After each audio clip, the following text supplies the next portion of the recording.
which usually means, Oh, now we go. We're getting there. There we go. No, idiot. Sorry. You could zoom in a little on the left, maybe, if you can. I don't know if that's possible. No big deal. okay. All right, so first up, review of fiscal year 25 budget. Gonna go through that? Yes, please. Okay. So there's been some changes and I tried to highlight them, but that's not on, colors didn't come out, so I'm sorry. Boy, it's difficult. So what there is, it's not huge, but down at the bottom, state match adjustment. You agreed to take the state match in an adjustment, so I did the reconciliation, I took the 10% out and the 5% for the buckets and the 5%. And that will be reflected on the next page. And then on the next page, that's the only change on the front page, okay? Then on the second page where we have the buckets at the top, historic, I want to go through that. So you will see through historic, open space and housing, they all get the $403 line from the state match adjustment. But additionally, I put in the $20,602.43 that we closed out the bond account that went back into the, we still have to get it signed, Ben. Sorry Okay. about that, but Yep. that will, per Yep. town council, that goes immediate. And that's from the townhouse. The bonding, the townhouse. I think it was from the Burnett House from years ago. Oh, okay, okay. It was all in the documents Yep. and it's on the sheet. We have the warrant. The only, our town accountant asked that we include the warrant article that funded it, and it was $20,000 and then some 3 years of little change. I don't think that's a big deal, so we put it all into the, came from the historic always anyhow, so the 2602.43. I added that into the historic fund, which becomes available to use as soon as we sign those documents, but that will happen before town meeting. And if there's any problem with that, we'll just pull it out and fund it from a different place, but it should be okay, right? So then underneath all of these projects, you have how much fiscal year 25 projects. The only one we're using is the 72 from historic, right? So if you go down below,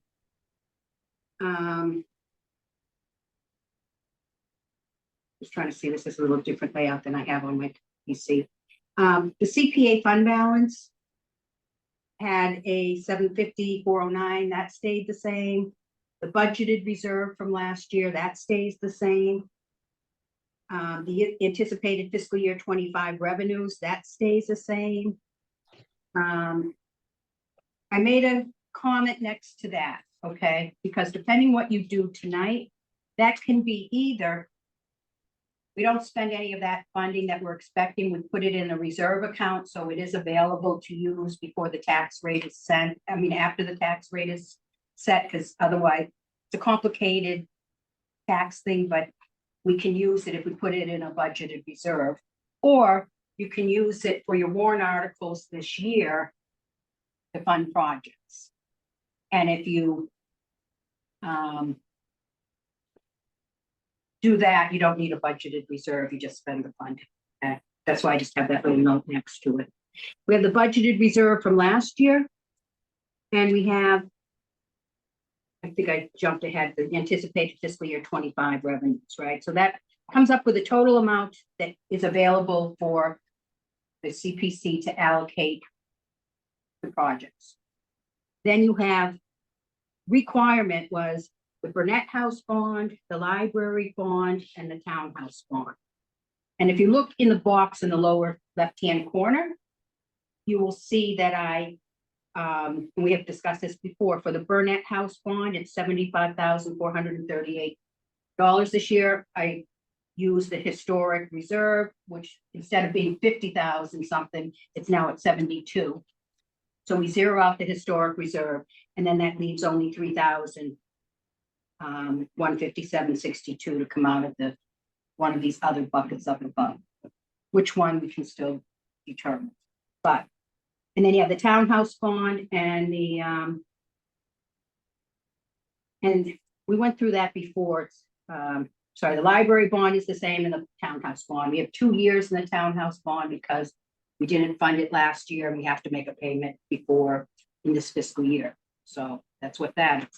So that gives you a grand total of $1,167,985 funds available for projects after we pay the bond. Can I ask why we didn't fund the townhouse bond last year?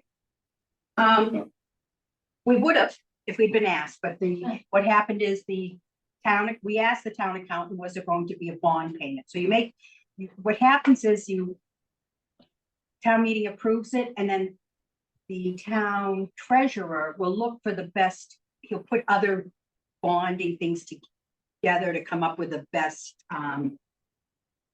deal, like, okay, it's not the correct term, but so sometimes we get a small interest payment we have to make, what happened is we funded what really happened on this one though was different. We funded the project and they didn't start work on it right away. They had to go out to bid again, I think. Yeah. Yeah, so didn't go out to bid, they didn't start the work, so they didn't go out to bond. And then one of these, why you see those bond amounts in low amount, they're actually maybe short-term interest because they didn't bond the whole amount, they took what they needed until this town meeting. And this one took, I think, because of the interest rate environment, Brian packages up oftentimes a few bonds together and then shops it around to different underwriters trying to get the best deal for the town. And I think this one just took a little while longer. We were in a period of changing interest rates, as we all know. So we skipped one cycle bonding. Thank you. And I'm sorry to tell you that there's a decimal point error, so it doesn't look like it lines up right. There's $141,850 for fiscal year 25, and it's underneath the 52,000, which has decimal points, so that looks bigger. I'll fix that, but it adds up to that amount, the 194,600. Okay. So I think that's it on the only real difference is we took the buckets of the 403. We have the 20,602 that we put into the historical bucket. Okay. Great. And then the next page will come up later. You don't need to know about that right now. Thank you very much, Freddie. Any questions or comments for Freddie on the budget? No, it's good news this year. Folks will recall we were at one point we thought it was going to be quite a bit less. So great news. All right. Continued discussion of CPC project applications and warrant articles and MOUs. And first up is the Peninsula Trail Next Steps. Welcome. Thank you. We have a revised application. Do you want to just hit the highlights real quickly for the committee? Yeah, so I want to make sure there's a revised. So Yes. it's version 3 that I just sent out because to clarify the general contractor piece. So really the highlights of, I'll just start with the most recent version. So what I did to change it, I sent a red line so you would see, is basically under project overview on PDF page 3. I just made it clear that the project cost included hiring a qualified contractor who will oversee and manage the project, to make sure that was really clear.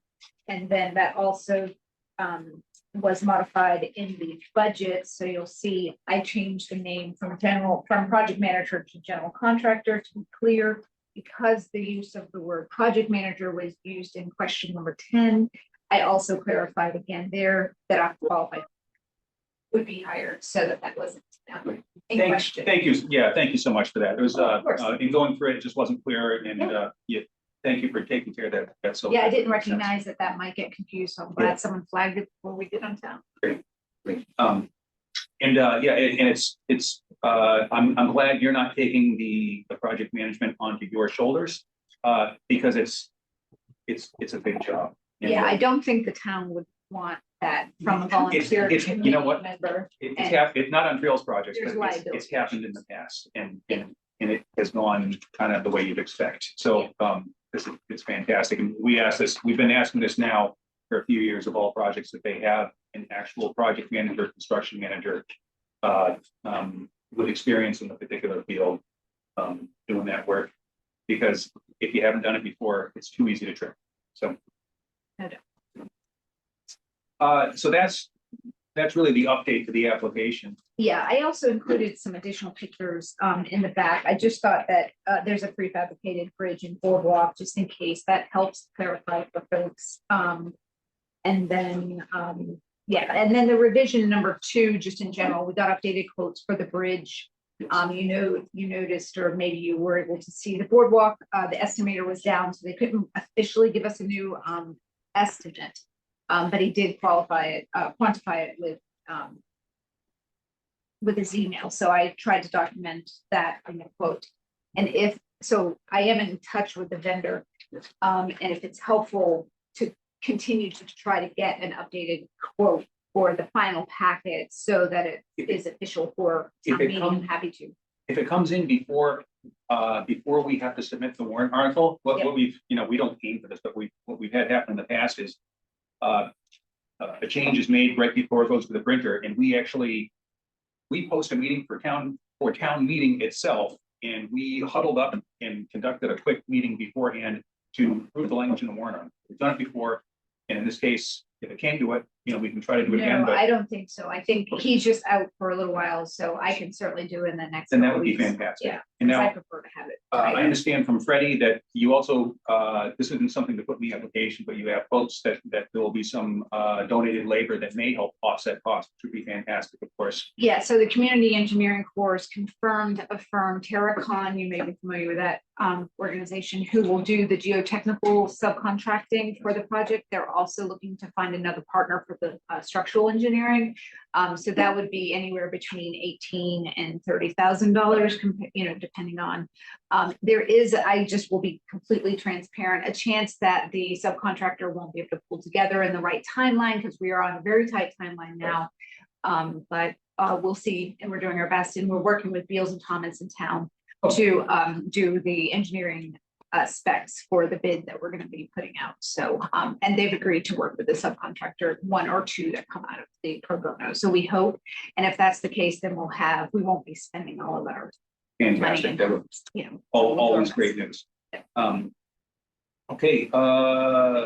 Yeah, please, Freddie. So this agenda item, and it's up to you how you want to deal with it, but it says application warrant article and preliminary MOU. Because she's here to discuss her project, do you want to look at the warrant article right now for her project? Or do you, Yeah, you know what? it would make sense, but you're here, so we should, let's yeah, it says take the a few text minutes that just you to. sent in an email today, that the blurb. so before you look at the warrant articles, I want to, this here does have the yellow highlighting, I think, on it, right? I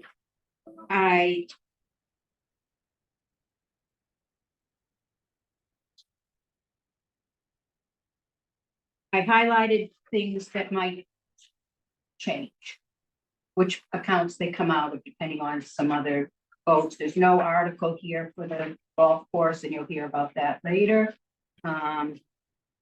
The tax is number, it's 4. It's actually supposed to be number 6, I think, but.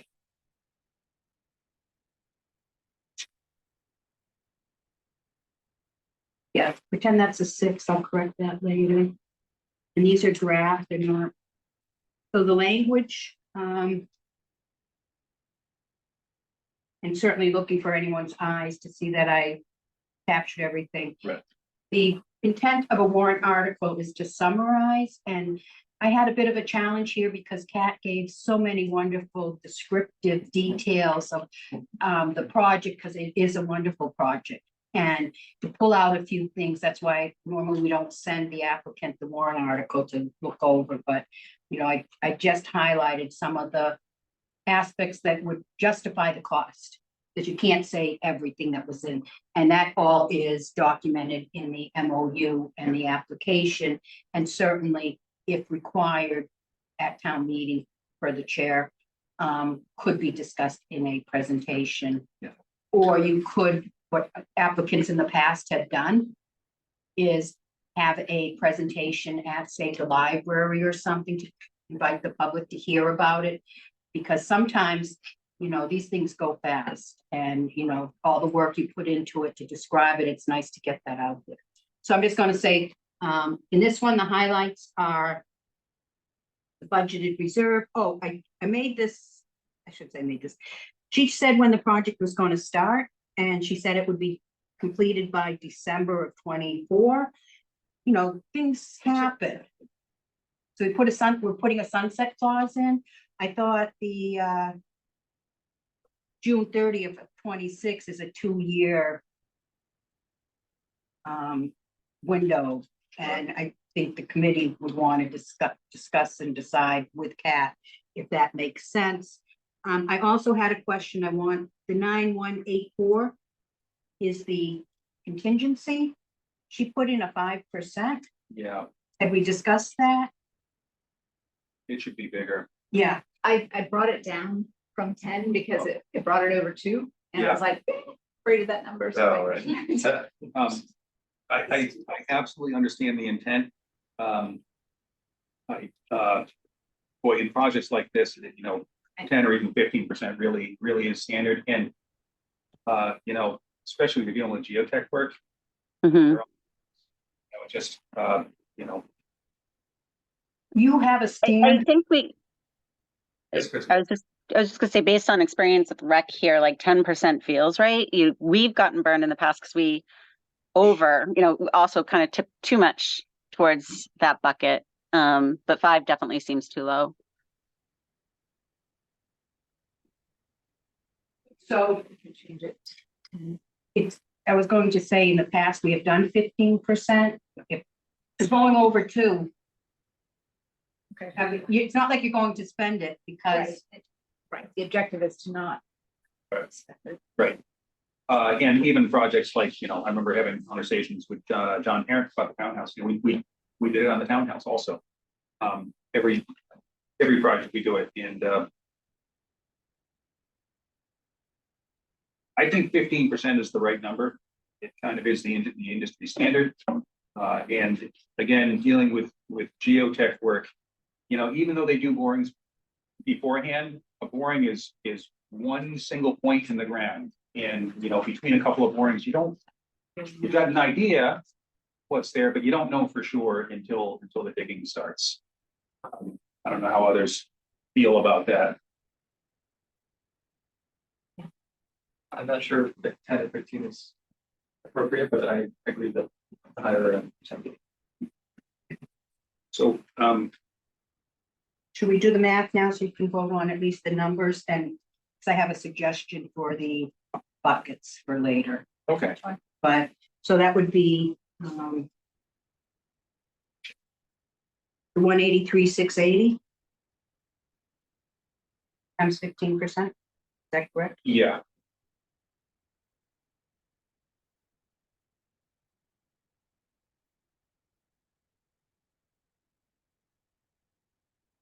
I have that as 27,552, that sounds right. and then a total if I add back in the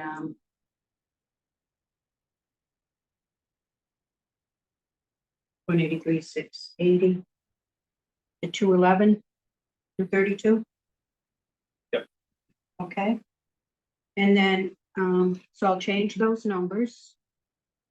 Does the date for completion sound right? I think so. I'm just curious now, I don't have a problem because I want this done in 2024. Yeah. But is there any flexibility to say unless mutually agreed upon to extend, or is that too flexible for the committee? If it is, we're fine. I just, I can't imagine it extending that far, but But I mean, one suggestion I would make is rather than June 30th, I would say, you know, December 1st of 2026. If we're already going to 2026, let's capture the whole construction year, you know, the whole construction season. So can I clarify one thing on the number? So if I took 15% of 192,864. Oh. And I get 28,92960. You did 15% of 183,680, right? Oh, I took it of the whole Yeah. number. Thank you so much. While you're doing it. Sorry, Was it? could you repeat the final number? I have 211,232. Yes. Okay. Yeah, you don't get contingency on the contingency. Yeah. Um. I had a question. This is language that you used before, so it's Yeah. copied from prior sunset language. I'm wondering if Kat's concerns are, if this says as directed by the Southborough CPC. Does that give you leeway to continue it if she comes in and talks to you, or does it not? I would think we have to place the word "or," the community preservation fund balance, or as directed by the Southborough CPC. I'm just saying, throwing Yeah. that out there as something, so she doesn't have to go back to town meeting if. Have we slightly talked about for the return of the funds? If it goes past the date? Yeah. How about significantly completed? No, No, that's, it's not. You that's, probably lost the What? final completion. I would rather just extend the timeframe to. Yeah. time what that you're comfortable. significant needs, Right, yeah. Yeah. So believe it or not, it's a standard term in the construction industry, significant completion, and it's understood industry-wide to be 95% of the project completed on a financial basis. 95% of the budget has been expended, but I don't think we want to get into that in any kind of presentation with town meeting. you could put it out another June 30, 27.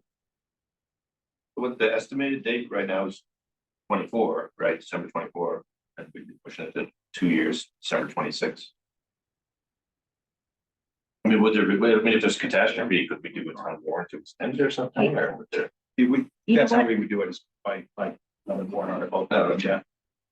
If it's, That's fine. if it's not done by December, you're not gonna be in construction still, so going to town meeting Yeah, wouldn't be the worst. so, yeah, if it starts early July of 2024,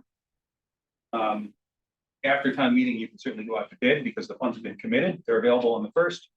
So that's a good chunk of a construction season plus 2 more.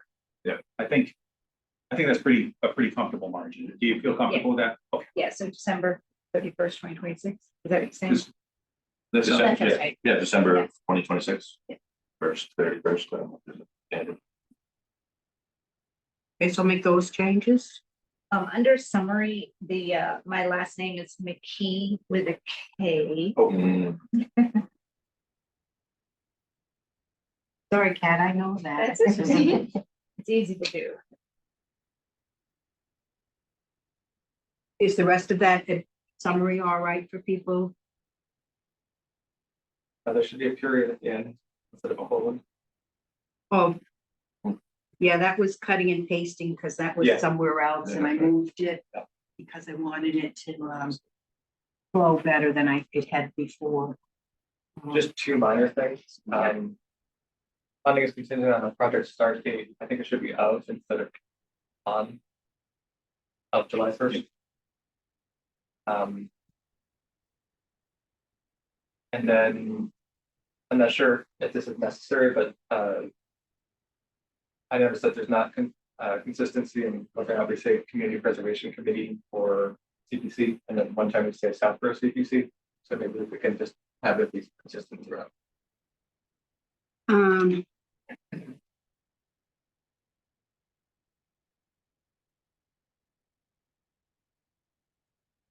Yeah, I think you're saying either use Southborough in front or not. Well, What's also, the Maybe just the preference? first. whether Either just say- abbreviation, whether to abbreviate or not. I would be comfortable with Community Preservation Committee spelled out for each one. And then the Southborough, of course, it's Southborough time, so we're Take out Southborough and spell out Community Preservation Committee wherever I have CPC. Yeah, I think so. Yeah, that would work. Thank you. Anything else? Because I greatly appreciate. I think it looks great. Yeah, okay. Because there was a lot in this application and I just thought, you know, almost. Is the Southborough Trails Committee? Dash, Well, yeah, not capitalized. capitalized? Technically, the C in construction, in that same sense, doesn't need to be capitalized. Oh, yeah. Was, The, construction? Yeah. Mhm. Yeah, I just throw in capitals. makes it sound more important. I didn't count that. Small c. The second word of the second line. Oh, sorry. Okay, so with all of that, if you want to, That's amended. yeah, let me explain the process right now. This should go to the select board approved, not the select. First, it goes to Mark Purple and town accountant and town treasurer. They're going to look at the numbers, make sure all of that is in all of these warrant articles are correct. And then also town council will look at it. And then did this meeting on the 6th, they want the warrant articles as well, or was that something else? They would like the warrant articles on the 6th. I heard voted on. Yeah, So can you vote on a draft? given the craziness of this year, we'll do whatever we can do. But there's the chance that we're not going to be able to vote on it. And if that's what happens, then that's what's going to happen. But we'll endeavor to. Well, what you could we- do, Can we vote on it like we do minutes, as amended? Oh, we absolutely can. Now, with this particular warrant article, as we were talking, earlier on, there's a chance that Cat will be receiving some revised numbers, which would require a revote. But that's fine. Yeah. And we have a couple more potentially warrant articles that we may or may not be able. This, I think we can comfortably vote on this evening. except for one thing. Okay, but the other two might be a little bit more complicated. So Right. in terms of this, we might not have every warrant article voted on in time for the 6th, but we hope to, and we will work to make that happen to the extent that we can. So if you could vote on the language and everything in here and allow me to edit the bucket as appropriate. In the past, you've done Oh, the that. budget from the budget. Which one we're taking it out of, Yeah. and the names might be a little bit different, I'm not sure, so. I just want to make sure we get it right and put it all together when we have the final financial package, which account it's coming out of. And when I say the name, we had used names for the accounts for a long time, then I was told to change them last year or the year before. And then just recently it was recommended that we change them to something else, and I just want to make sure that they're in line with what DOR and coalition recommends. So it would be maybe the same account with a different name, or maybe a different account. You can see that we have the funding to do it. It's just how you use the money after. Right. So if you start taking money out of the annual, I'll explain what the concern is. If the anticipated fiscal year 25 revenue, you either want to use that all up if you can, or put it all into budgeted reserve. You don't want to take a little bit out and then take a little bit into the budgeted reserve. It just makes the accounting piece of it easy. Yeah. So I'll see how, sort of a little puzzle of making the accounts add up to where you're. You don't want to take one project out of 5 different accounts, right? Right. It's really. So, and without that final language, we will have to revote this, but we certainly can vote tonight to approve the language as amended, with the understanding that language will be inserted directing which CPA buckets to assign the funding this project. When do we make that decision? At your next meeting. Yeah, at our next meeting, and that's, you know, that's a, really kind of an accounting question that Freddie will, Freddie's going to look into and find the best way to do, and if necessary, in consultation with Carla, to make sure that we do it the way. We could also meet ahead of the select board meeting for 15 minutes and vote it through too. I mean, either way. If we are able to get a quorum together for the meeting on the 6th of the select board, Oh, okay. we can absolutely do it then. Yep. We'll get to that later on, but we've been invited to, the select board meeting on the 6th, and I'll post it as a public hearing. And if we are all able to attend, that'd be fantastic. And we could do the vote then. And just understand that after we submit these, there could then be other changes depending on town council and accounting, because this has not been reviewed by them, which they would have liked to have done sooner, but we did the best we could. Yeah. So that's all set from my end. Thank you. Frankly, I don't feel that a vote is helpful tonight because we have to revote it, but we know for a fact we have to, right? We can, you know what? It doesn't hurt either. Let's do a vote to approve the language as amended, with the allowance that the assignment of the actual CPA funding buckets is to be determined. Actually, before we vote, do you mind if I ask Pat a question? Oh, please.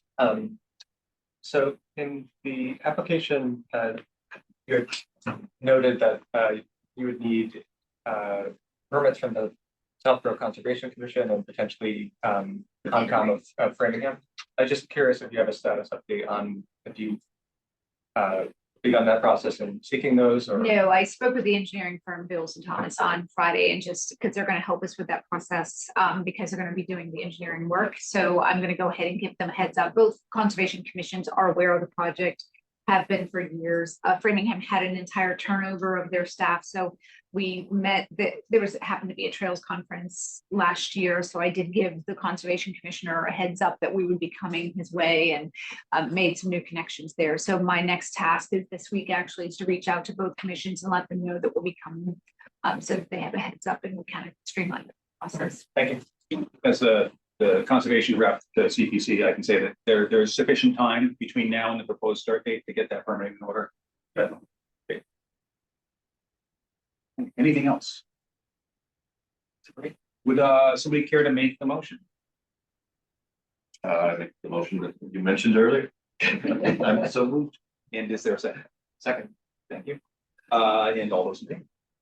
Oh, I'm sorry, we got to do roll call. Kristen's hybrid. So Kristen LaValle, Laval, yes. Ellen Maria, Yes.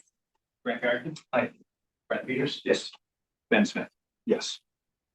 Okay. So, and also, Kat, I just want to say, your application was a breath of fresh air this year. It was a complete application to start. We asked for some clarifying information, and you gave it to us, so quickly. And it was a thoughtfully prepared application that made it so easy. So thank you so much for the effort you put into it. Thank you for Okay. your support. I do have a couple questions. So I should anticipate a call to attend a select board meeting to answer questions, or perhaps advisory as well, similar to. Advisory for sure. So your new man, Yes. they used to have to, the CPC has to go to discuss their warrant articles with advisory, and they always ask the applicant to come with them. It used to be the select board would review it and another night for advisory. More recently, they've been doing a joint meeting, but I haven't heard either way. So the answer is, once they notify Ben, then Ben will notify you. There's not a lot of wiggle room on when it happens. Right, so I should just be available. Now until. So do you, if you had a best guess, so I could plan our trails committee meetings, because a lot of times we're landing on Tuesdays, which is select board night.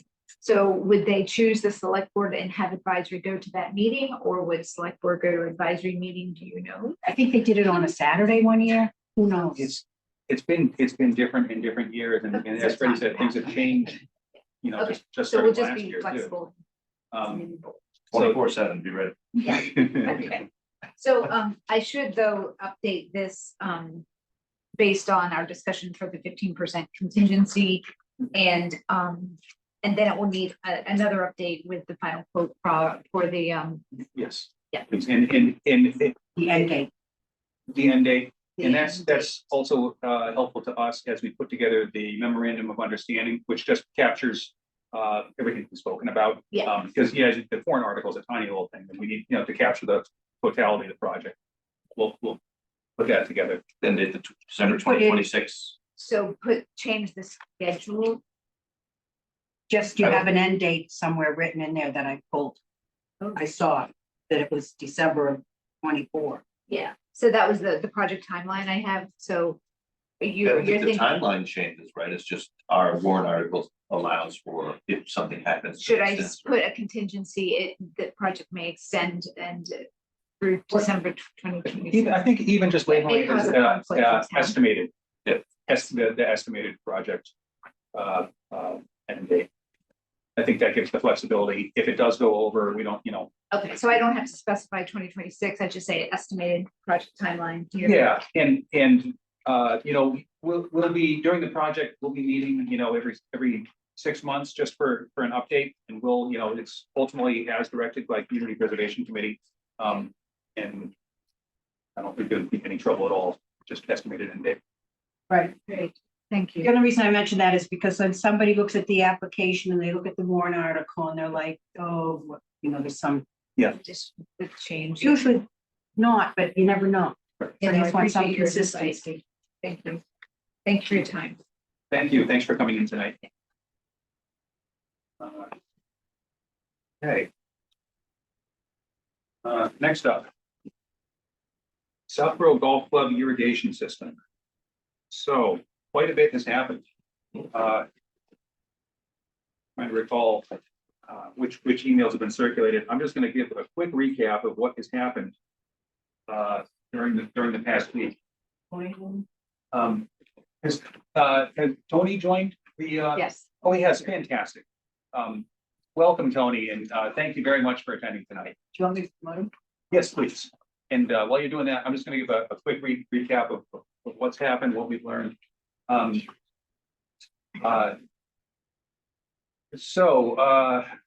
McAuliffe got in touch with the Department of Revenue to talk about the funding scheme that we had discussed, whereby the revolving account, some portion thereof would be used to slowly repay an initial grant of CPA funds, because we felt pretty strongly that would make the project acceptable to town meeting. It turns out that DOR forbids encumbering a revolving fund for future expenditures that are greater than the amount of the revolving fund. May have that slightly wrong, but this particular arrangement they addressed specifically and gave it a thumbs down and said you can't do it.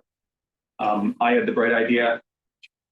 Well, when the management company remits the funds to the town, why not at that point divert 50% to the revolving fund and 50% to the CPA fund? And that seemed like a great solution. It turns out when the town adopted the Community Preservation Act, the language that we used, it's the same language used by all of the other communities that adopted it during that era. Our town meeting warrant article said that we are adopting. Excuse me, it's not town meeting, it was a ballot question, said that the Southborough is adopting sections 3 through 7 of chapter 40, MGL chapter 44B. So a layperson would think that that would include section 3.B.1/2. But one would think, being, part of it, our language saying we include sections 3 through 7 would sort of cover all of that. For a variety of reasons, that's not the case. DOR says that this section 3B.1/2 discusses how funds can be accepted into the Community Preservation Fund. It's specifically what it says that it is funds from the municipality can only enter the CPA fund through the surtax. You can't take other funds, other town funds, and put those into the CPA fund. I think to get around the fear that a municipality would be somehow trying to step over, like we're a 1% community. What if the town's trying to sneak funds in to get to 1.5% or something? I don't know why that'd be a worry, but I think that's what they're trying to prevent. Anyhow, as it turns out, we have great company in this. Most CPA communities don't have the language allowing this. This is something that we should absolutely address in a future town meeting. We don't have it right now. We're not allowed to take in any municipal funds outside of the CPA surtax. End of story. You're saying that some of the municipalities are able to? Yes, okay, because they've adopted this 3B.5. Okay. Language, yes. I was informed that maybe 4 in the Commonwealth, so it's not commonly done. Where there is another section that talks about you can get gifted funds into the account, and I didn't realize that municipal funds were handled differently when I read that and found out that, so like if somebody else wanted to donate funds, it seems to be allowable. It's just this restriction on municipal donations, or not donations, funds. So first, this year has been a year of learning. Yeah. Second, this funding scheme that I was quite proud of. I thought it was a wonderful solution. It's just completely off the table. There's no workaround. So the situation where we are right now, what do we do going forward? Freddie and I work together trying to guess at some questions that might come from the committee. And we forwarded them I sent an email to Tony, who's kind enough, only yesterday, who was kind enough to join us here tonight. Mark Purple, actually, it looks like he took a fair amount of time coming up with answers to these questions in an email that he sent that may help us in our discussion tonight. I, in fact, also relating to this, got an email from Kathy Cook too that we should get into also. Let's first look at. Dig it out here.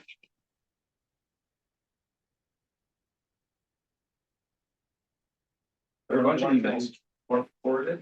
I didn't see one from Mark Russell. Okay. You know what? We may not have I printed it out from my account. And that may be the only copy we have. I'm going to read through the highlights real quick.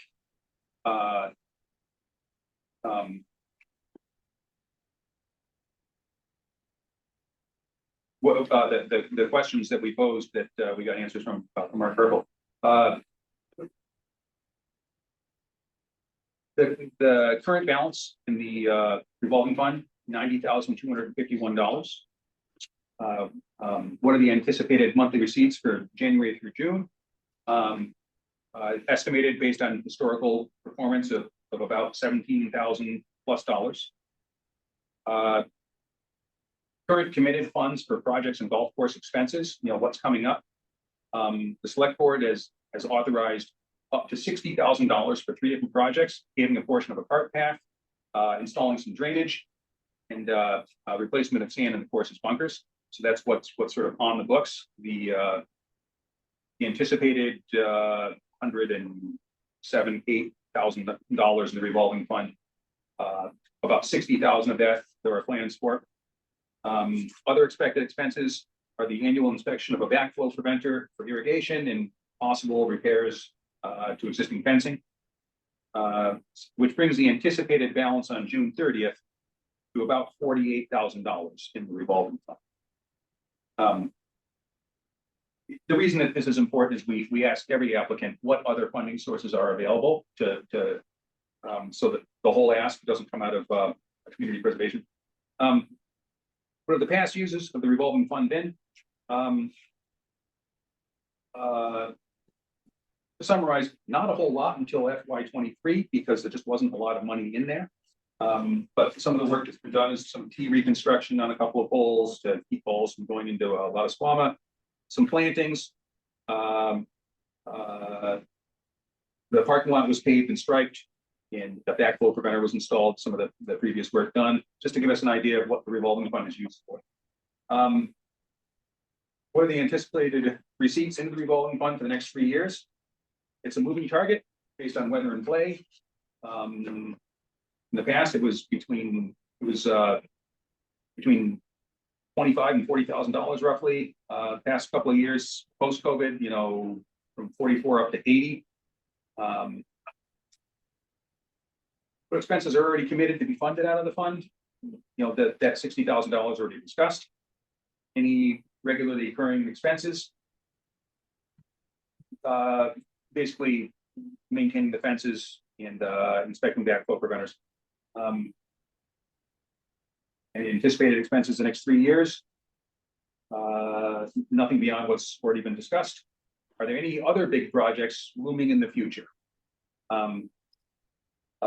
Apparently there's been some talk of maybe trying to install a well to in the future reduce the amount of MWRA water, which is, you know, not cheap. The MWRA water is not cheap, so a well would defray that. Possibly some screening to keep tee shots from the first tee from hitting the golf clubhouse or the public safety building. Updating the interior of the clubhouse, walls, floors, restrooms, service area. So I want to thank, that's the information that Mark provided. I want to thank him for doing that. It looks like it probably took a little time to assemble all this and did it he did it very quickly. And I think it lets us know how the revolving fund works, gives us an idea of what's remaining at the end of the year and why, you know, why it is that number, what it gets spent on. So the decision before us is, you know, excuse me, forgot. Do I have it? Another email from Kathy Cook. No, I brought with me. I have it if you need it read. Thank you. I may someone first thank you with it. I do as well. Yeah. Betsy, did you print that one? An email that you got the cook? It should be. Yes. What is in there? Okay.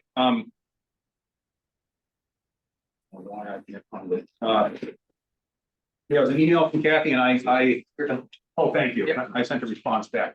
Oh, great.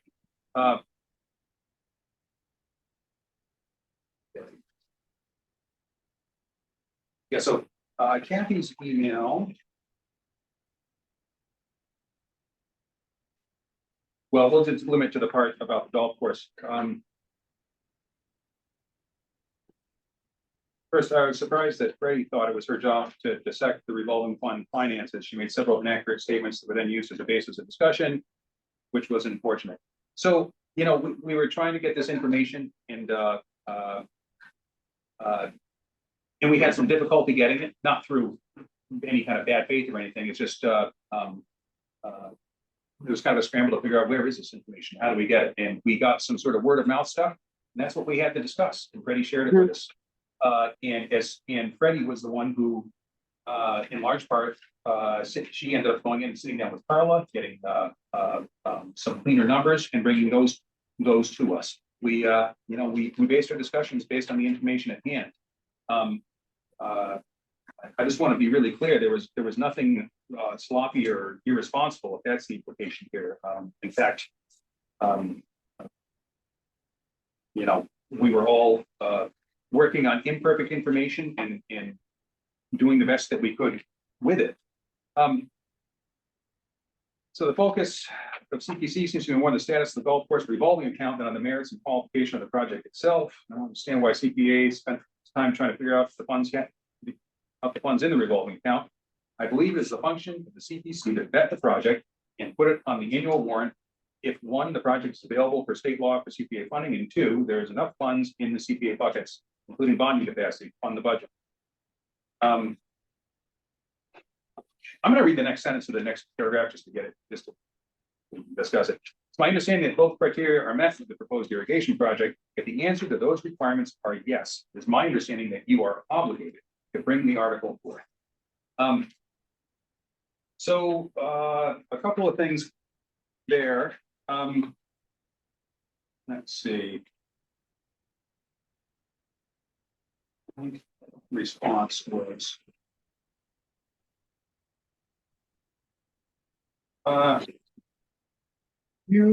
Does anyone have a copy of my? I do. Oh, awesome. Thank you so much. That's the one. I won't go through word by word just to hit the highlights. So we ask every project, every applicant, what other funds they have on hand because if there are other funds, those should be spent first before we get into spending CPA dollars. So it's tax dollars. It's sort of a sacred responsibility we have to protect those. So we do that and we ask of all applicants. There's a mention of St.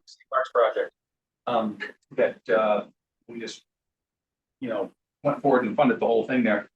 Well, interestingly, with St. Mark's, when they first came to us, and they came in, as many people do, they first come in informally just to discuss what are the possibilities here.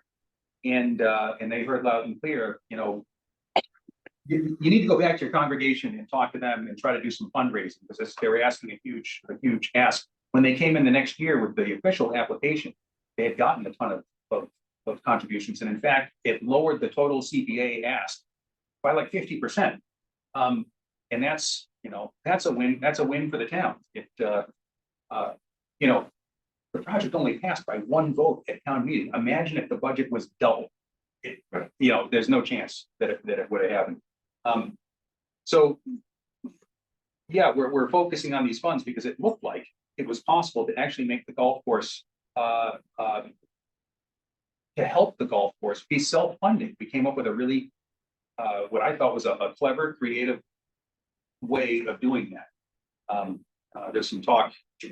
Kathy talks a little bit about having the golf course, invest in the golf course and get a true return on investment from it. And I think a part of that is it should be self-funding for its capital projects, honestly. But intelligent minds can disagree, but that's where I come from anyway. Finally, thank you, Grant, very much. We are not in any sense obligated to forward a warrant article to a project that meets the requirements of CPA in that we have funds on hand for it. That's come up in the past. I think it's a somewhat common misconception because we went for so many years where we just had a ton more funds than we had applications. And as I was saying with St. Mark's, you know what? We get a lot of, nearly every project comes in informally first and talks a little bit. Do you think this is something we ought to pursue? By the time it gets to a formal application, not every time, but geez, the vast majority, it's not a surprise. We've had these discussions in projects that just, well, if they're not fundable, it of course never gets to that point, but if the committee, expresses a feeling that this isn't something they'd support, we don't see an application for it. We haven't turned an application down formally because of that, but I just want to be really clear that we are not obligated to draft a warrant article just because it meets their technical merits. In fact, we are here to exercise, our wisdom and our judgment on these projects when we forward. So I think that's a really important point. yeah, If it was just a legal yes or no, it wouldn't need to be a committee, it would just go to town council and they'd say legal or not. Exactly. Could you imagine, like, if that's all it was, why would you have a bunch of lay people? Right. You talk Well, about- if we had 20 projects all looking for $500,000, we're not gonna put that forward, to the town. There's judgment, like you said. So, so that's just to answer Kathy's points, and I understand her questions, and I hope that addresses her concerns. Going forward with the golf course, I Ben? guess, yes. May I just, before we move on from that email, I'd just like to interject an opinion here because, as you've mentioned in this committee, there are no experts, but Freddie is as close as we're going to get to that. I think in good faith, she put this suggestion out there. We all thought it sounded good. In our good faith, we pursued it in hoping to protect, tax dollars if we could. We learned something. So we learned we couldn't do that. And I think that's valuable. So now we know that next time, we've got a little, another nugget of information, I guess. But I just want to, I guess, reiterate exactly what you said, that Freddie's efforts were well intended and it progressed the conversation forward. And here we are. So thank you. Thank you, Kristen. Thank you. So in terms of the application from the golf course committee, there are a few different paths available. One that I don't know that I'd be in favor of it, but one is to say no. I have some concern about town meeting approving the project. And my concerns are as follows. It's not long ago the town spent many millions of dollars, $5, I believe, on the golf course itself. And my recollection is it was sort of represented to the town meeting as being a financially viable purchase. It's going to support itself going into the future. And, I think memories are good enough that at town meeting, the question is going to be asked. You said the golf course is going to support itself. And also there's a management company, they're on the hook for doing the maintenance of the golf course. What's going on here? 5 million isn't enough. You're coming back for another $500,000. It's a legitimate question. I think there are some powerful answers to it that are convincing to me. But the question is going to come up, and there's a very vocal contingent in town that is fiscally very conservative and very weary to spend taxpayer dollars. It seems at times on just about anything. So I have some worry there, but I'm really proud of the committee's track record of never having a warrant article turned down in more than 20 years, but that's not a reason to not put an article forward. So that one option is not moving an article forward at all. Another option, obviously, is moving an article forward for the entire amount of $525,000. And then we should at least discuss, I think, if there's some sort of viable third option. And this is where I think having Tony present here tonight could be helpful. Just to explore the possibility of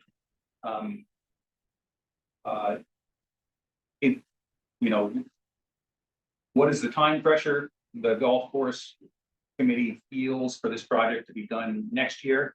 Is there any benefit to waiting another year or two and setting aside funds from the revolving fund? I believe it was in Kathy's email that the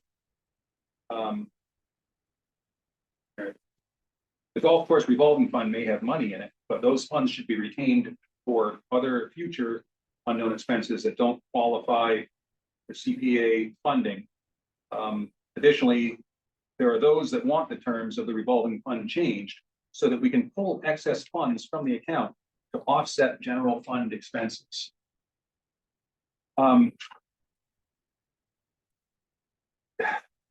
If there are enough funds to pull to offset general fund expenses, it feels to me that this asset of the town should be funding itself with those funds. Reading through Mark Purple's email,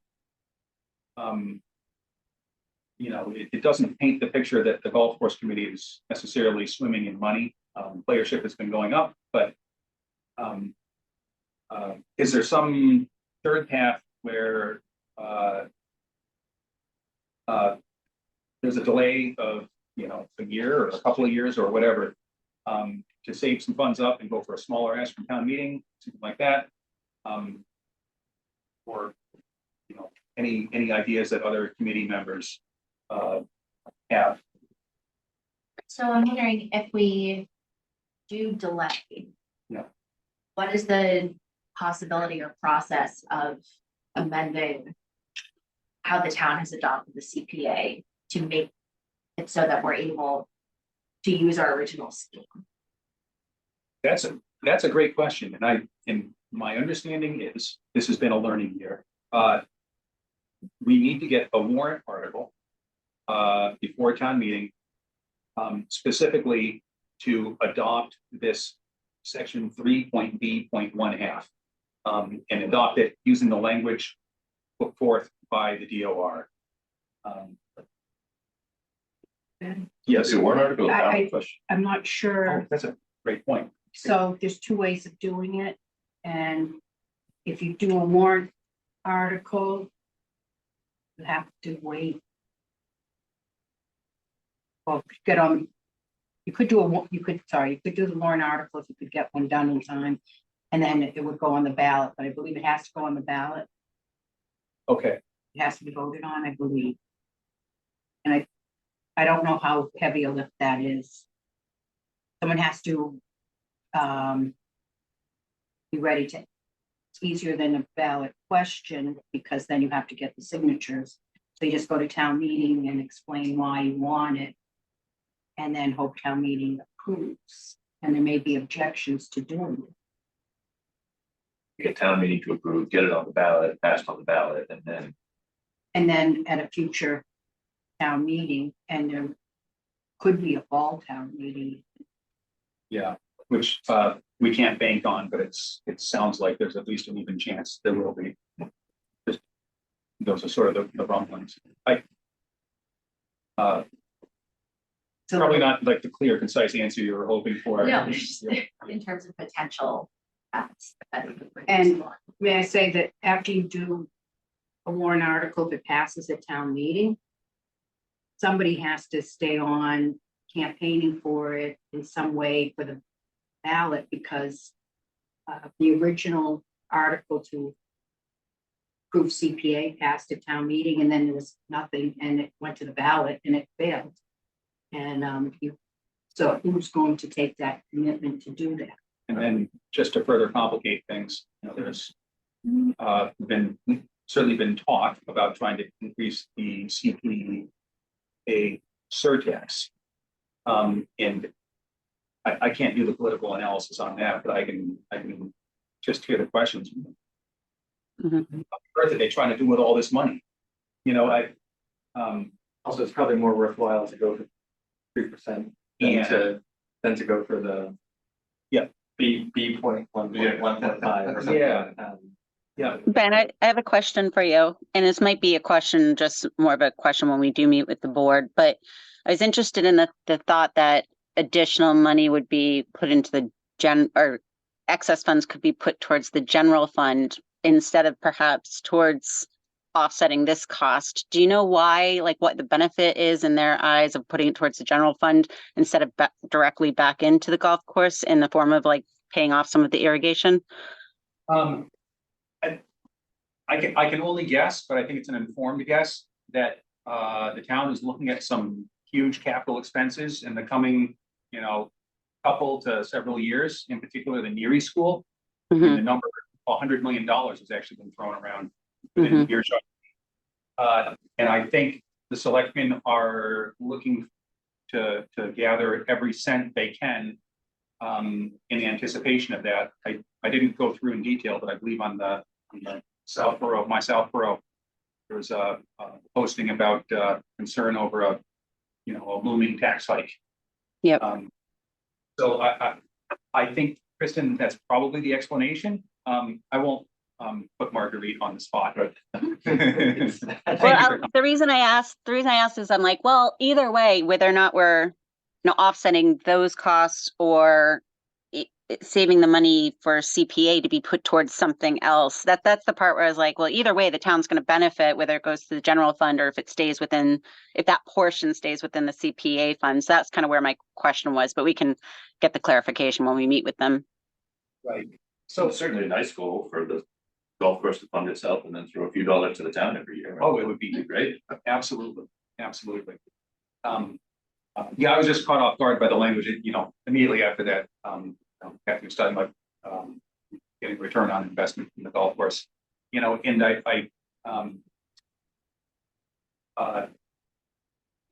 it just, to me, there's sort of a disconnect there because, while we're talking about, plugging in $500,000 from CPA, to fund capital improvements to the golf course, that's part of like the ROI calculus. But anyhow,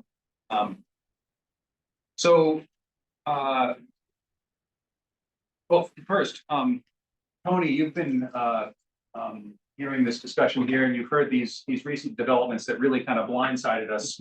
I'm sorry this has come so late in the game. This has been a learning year for all of us. First, any questions, comments, concerns you have, and then I would ask about the schedule for the irrigation system. The pressure to have it done this year, or if there's been any discussion if it were to be pushed back for a year or two or something like that. Okay, first, I guess I will just thank you all for the serious deliberation that you're taking up here. I know this is a complicated topic with many opinions from many people, so I appreciate the intensity with which you guys are considering all of this.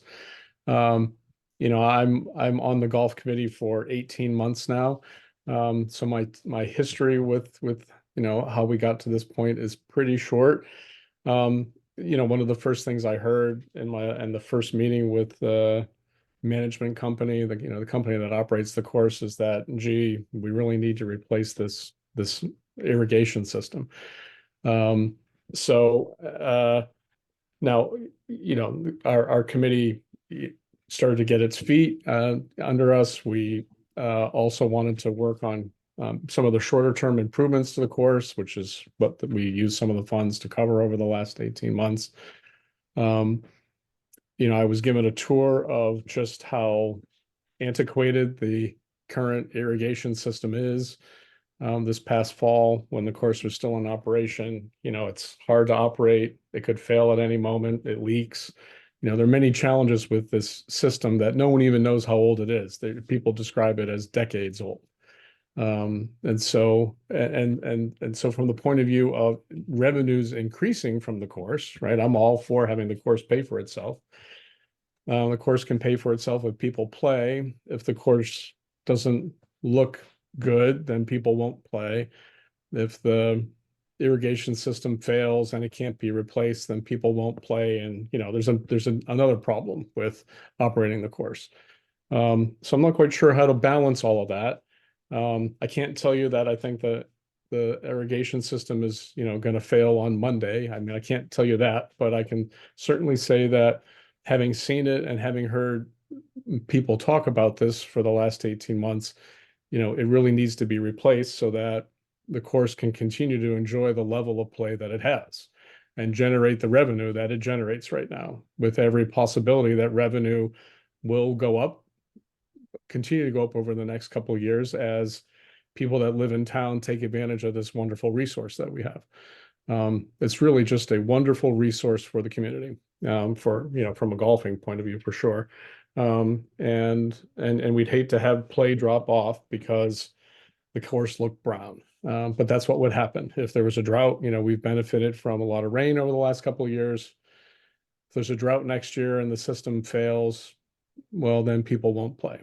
So I don't know how to, encapsulate that into a simple answer for you all, but that's sort of my perspective, having paid attention to this for 18 months now. So I'll pause there and see if you guys have any other questions for me.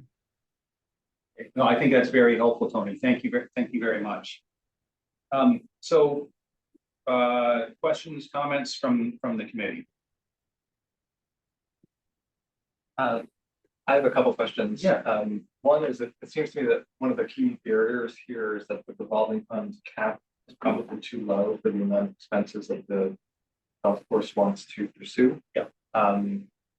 So I'm not sure if it came up before or not, but through this process, it seems that 100,000, if you want to do a $500,000 project, is just not enough. So Tony, I'm not sure if you, golf course committee has. Sorry, what was that? Folks, Freddie just asked me, is there a cap? And so that's something that we've gotten verbally, but we, thinking about it now, I haven't seen the number on paper. We were told. Was it by the committee member who joined us a meeting or two ago? I don't want to attribute it to somebody when I can't remember for certain, but we were told there was $100,000 cap, and we've been sort of assuming that is the case. We haven't seen it on paper. Okay. Well, generally, Let me just ask a clarifying question there. So a cap on what? Because this is not something I've heard before. total amount of funds that can be in the revolving funds at once. Okay, so maybe that's the case, but I don't recall that. So I can certainly get that answer though. But the only reason I bring it up is that we had talked in previous meetings about how if the amount of money in the revolving fund exceeded this cap, then it would have to go back to the general fund. But it just seems that it might be worth pursuing, especially if you want to pursue larger capital projects, to investigate what the upper limit of what you're actually able to spend is. And then if you think, for a project like this, that the cap is too low, perhaps going forward to town meeting or in some capacity to revise it upwards. My understanding is, Freddie, correct me if I'm wrong, or if you know the answer to this. The revolving fund has to be authorized each year at town meeting as part of the golf course's budget. Is that correct? I just learned about this, trying to find out when the revolving fund was actually established, and it's in a town meeting warrant article. But every year, I believe, all the revolving funds have to be authorized annually. And then they used to have a cap on how much in a given year could be spent out of it. I didn't find any language that said there was a cap on how much it could grow to. But then I found something from DOR that said they were getting rid of that cap in like 2018 or 19, and I haven't looked at all the warrant articles to see what it is, if there is a cap or not, but it wasn't specific to any committee. It was all, there's a warrant article as part of the budgeting about all the caps for all the revolving funds in town. It's all listed. Kristen might know a little bit about that, because you have. Well, let's just say, that's where I was getting a little confused. If we were saying the 100,000 was a cap for revolving funds in general, or are we saying for the golf course? Because the rec revolving fund certainly isn't capped at $100,000. So what I saw on the warrant article is each account had a different dollar amount. in Yeah, what they that would make sense. given Yeah. year. Yep. But no mention of a cap and how much could be there and then being turned over to a general account, which I don't know where we heard that. No, Freddie, you're absolutely right. There's no condition in which we're turning money over from the rec revolving account into the general fund, except for fees to pay for field maintenance, except for agreed upon maintenance fees. So you're right in what you just said. I think that was some misinformation. I don't know where it came from. I know we didn't make it up. We heard it somewhere, but I have no documentation that that's in fact true. And the other thing, and this is something I thought about previously, was, and I'm glad you mentioned it in Mark Purple's email, the possibility of a well. I find it, obviously it's related, I would imagine, to irrigation. So Tony, I was wondering if you have talked about your plans for that currently and how that would interplay with the currently proposed irrigation system. So an irrigation system needs a supply of water. The current irrigation system uses water from the MWRA. You know, a pipe that's, I think, up on Latticeama that it connects to. So the proposal is that the current proposed new irrigation system would just connect to the MWRA system. And so then, you know, you have to pay for that water. If you could drill a well and have a holding pond somewhere, then maybe you wouldn't have to buy MWRA water. Just my personal opinion, I think there are potentially many complicated issues in establishing a well and a holding pond somewhere on that property. It might be possible, might have some challenges. And so in the very near term, it seemed most prudent to put in a new system if we could and connect to MWRA. And then after that, consider a well. Just for what it's worth, I don't know if it remains to tonight's discussion or not, but I was on the golf course conservation restriction committee, and that was put together.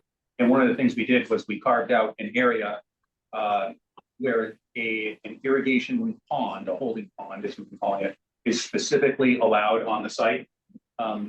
However, having done some work on golf courses in the past, there, you know, it's an expensive proposition. And then finding a well with a high enough yield to irrigate an entire golf course is very difficult. So I think this would probably defray the cost of MWRA water rather than eliminate it. But it's just a guess without actual well being drilled and getting a well. Thank So, you.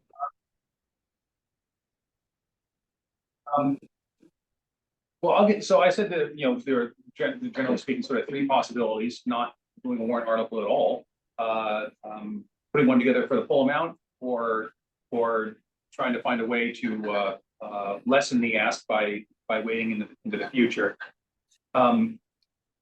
Looking through the numbers in the future planned work or contemplated work from Mark Purple that he put together this afternoon. The town is it's certainly a positive cash flow situation from the golf course right now. But after these expenses, paved the parking lot a couple of years ago, paving some cart paths, and doing some drainage work, some fence work, the sand trap work, the screening and plantings up by Latticeama, and near the public safety facility and clubhouse to protect from errant golf balls and so forth. The revolving fund is being used for quite a few things, and the amount actually left over is less than I think we were contemplating before. And hearing from Tony and having previously heard from Dick Cruciani about the condition of the irrigation system, I'm not convinced that kicking the can down the road is the best answer at this point. Yeah, Ben, may I? Yes, please. You literally took the words out of my mouth, because we learned this, right? We learned this the hard way with our fields. You know, when they were built in a hurry because there was a population boom. And so at the time the fields were built, they knew that they weren't building them up probably to spec. And then we never did it. You know, we never took care of them properly. And so then that's where several years ago, we ended up having to go to town meeting with a larger ask, right? And then eventually now we're getting into a point where we'll start rotating our fields and be able to take care of them properly and avoid such a situation again in the future. So my question to Tony is, there is no plan B at this point, right? Is either we do it via CPC or we don't. Like if we didn't put this forward, then status quo and we might have brown grass. Yes. Okay, given that, and given our experience with recreation and other parcels of land that we haven't properly maintained in town, ultimately leading to a greater cost. And actually, we had to shut down one of our former best fields for a few seasons because the conditions got so bad. You could argue we lost funds because then you're taking a field out of commission, although we're going to be doing that, resting the fields. My point being, I support this, the town made a decision to go forward down this path, several years ago, and I think we need to stick with it and take care of this property, so we're not kicking the can and facing greater loss in the future. That's it. I mean, I think if the town is, we could kick it down the road, but if we do it 2 years, 3 years, 5 years, the town in some form or another is still gonna pay for it, whatever particular buckets it comes out of, right? So if the town is at some point gonna pay for this, and it's good for the town, and in theory, it might increase revenue ongoing, it seems like doing it now as opposed to waiting and paying for the exact same thing 5 years from now. And you won't be paying the exact same amount, though. Had we been properly maintaining our fields, we wouldn't have had to do, arguably as much. Like, we basically had to completely rebuild Calander Field, and that was a shame. And we've done it now, and now the key is to take care of it. So we wait, what kind of condition does the golf course get into? And then you might now have additional land work you have to do in addition to putting in the irrigation. I'm speculating, but just based on our experience with rec. Well, I think, Kristen, you bring up a good point. If the irrigation system fails and we end up going a year or two, I think there's a risk of seriously damaging the turf. Which would add another expense. Yes, please. Thank you, Tony, too.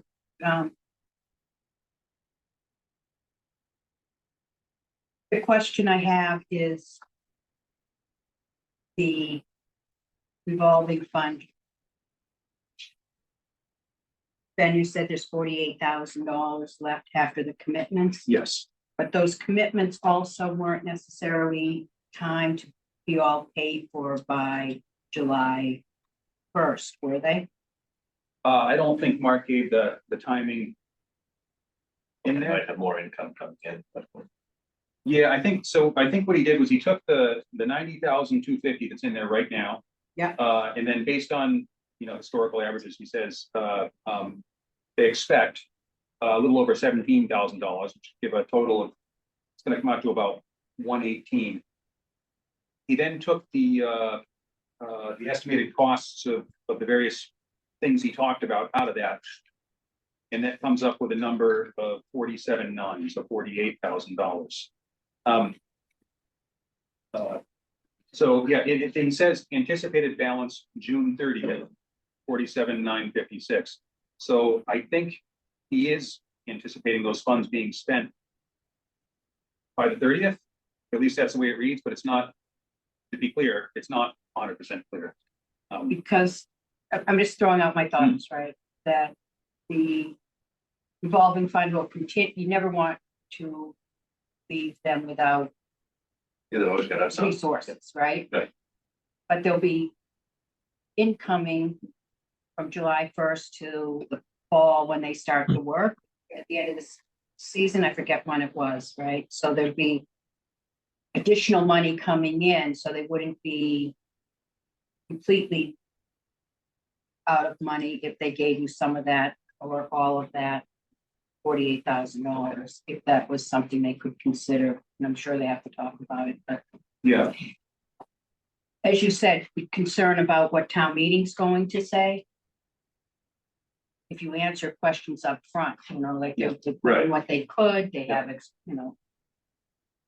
they have expenses and Yes, is there a one-time, because we can't put on an ongoing expense, but is there a one-time Or chunk that they can toss in? Or, I mean, one way to handle it is because if we put a warrant article forward and town meeting approves it, the funds actually aren't available until July 1st anyhow. So we could, let's just use the round number of $50,000. If we put a warrant article together, the ask right now is 525, and we put it together for 475. And then the money has to come from somewhere, and then that somewhere is the revolving fund. Is that, I think that's. I wasn't coming up with a number, I was just asking the But question. that sort of mechanism. But then the issue comes like, what if they, for whatever reason, don't have that money? And Right. They have 475 sitting there, but they can't start the project. Because the revolving fund, in theory, has $48,000 in it, but it could have $10,000 next week, or it could have $80,000 next week, Well, right? it has $90,000 in it right now. At this second. Right, yeah, so I think you need to ask the golf course. I was just asking a question. Also, what is the criticality of some of those other projects that are earmarked to the existing funds? I mean, maybe there's a prioritization that has to happen there, and then maybe it's already happened, but is anything more critical than the irrigation, and can they be put off in favor of putting some money towards the irrigation? I think personally, I kind of disagree with what Kristen said earlier that I think it would be a tough sell to town meeting, especially given what your comments were earlier. Then Yeah. that, we shelled out $5.5 million and $5 million. We thought this was going to be self-funding and that we wouldn't have to spend any more on it. And then here we are just a few years later having to spend an extra $500,000. Yep. I think that's a serious, well, it is a concern that I have, but Yeah, not just me. I think Mhm. that's something the town meeting might share as well. Oh, I think we can also, count. I also personally am not convinced of the public benefit necessarily. I think I brought that up in previous meetings that, this serves a very small subset of Southborough, in my opinion. Specifically the irrigation, not that, it is public access for and other things. But the irrigation specifically, I think, serves a very small portion of the town. I have a concern about what the actual public benefit is. I agree that it'd be nice to have a new irrigation system, but I'm not entirely convinced that it's a wise use of CPA funds. Especially it takes in my opinion anyway, I think it takes $500,000 that we could use on other projects that might have a more publicly focused mindset use. So that's just where I'm at. Yep. Thank you very much. Oh, you don't have to, but if any thoughts or concerns? No, I'm honestly torn. I mean, I think I agree with a lot of what Grant is saying, that I was very supportive of this when it was the loan, and that I liked the idea of, using our funding and getting it back to then put towards other projects. And it's a large chunk of money. And I agree, I think it meets the technical legal definition of a public benefit that we're looking at in terms of CPA, but in terms of broader public benefit as a non-golfer, and it does feel sort of limited, but at the same time, there aren't all these other projects in front of us. Right. And so, we're in this tough position where we don't know what's coming up in the future. And so it's hard to say, is this $500,000 that we could spend on something else next year when we have no idea what next year will bring and what the state of the golf course will be at that point.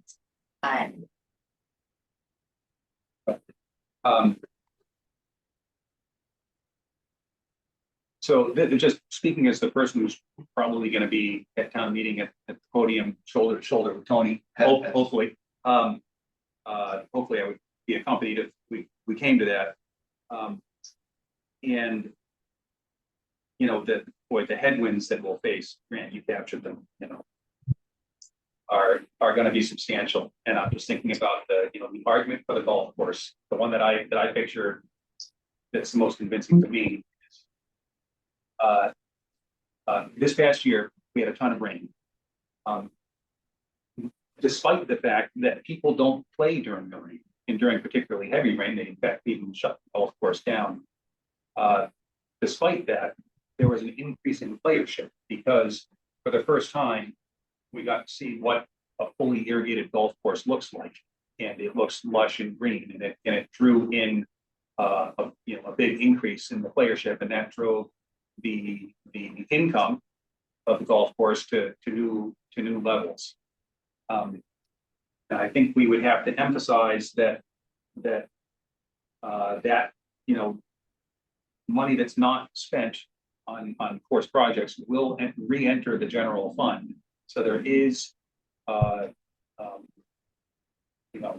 anticipated return on investment to this. It makes the golf course a more valuable asset, and it will generate further income.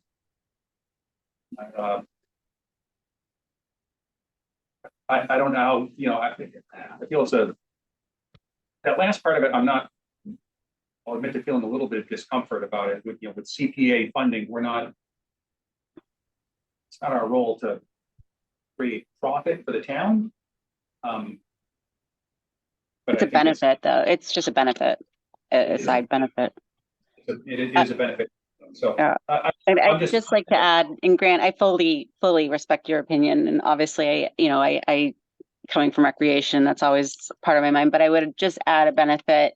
I'm not a golfer either, but I would also say it's a focal point of our town, right? It's our downtown, and there's something to that as well, much like the Burnett houses, right? And both historical significance, but also just, when you're driving through town and you see it, I think this parcel of land's a bit like that too. Which, obviously is not, that's just kind of a small, I said, note in regards to the larger benefits, but I did want to point that out too. Thanks. Thank you, Kristen. Oh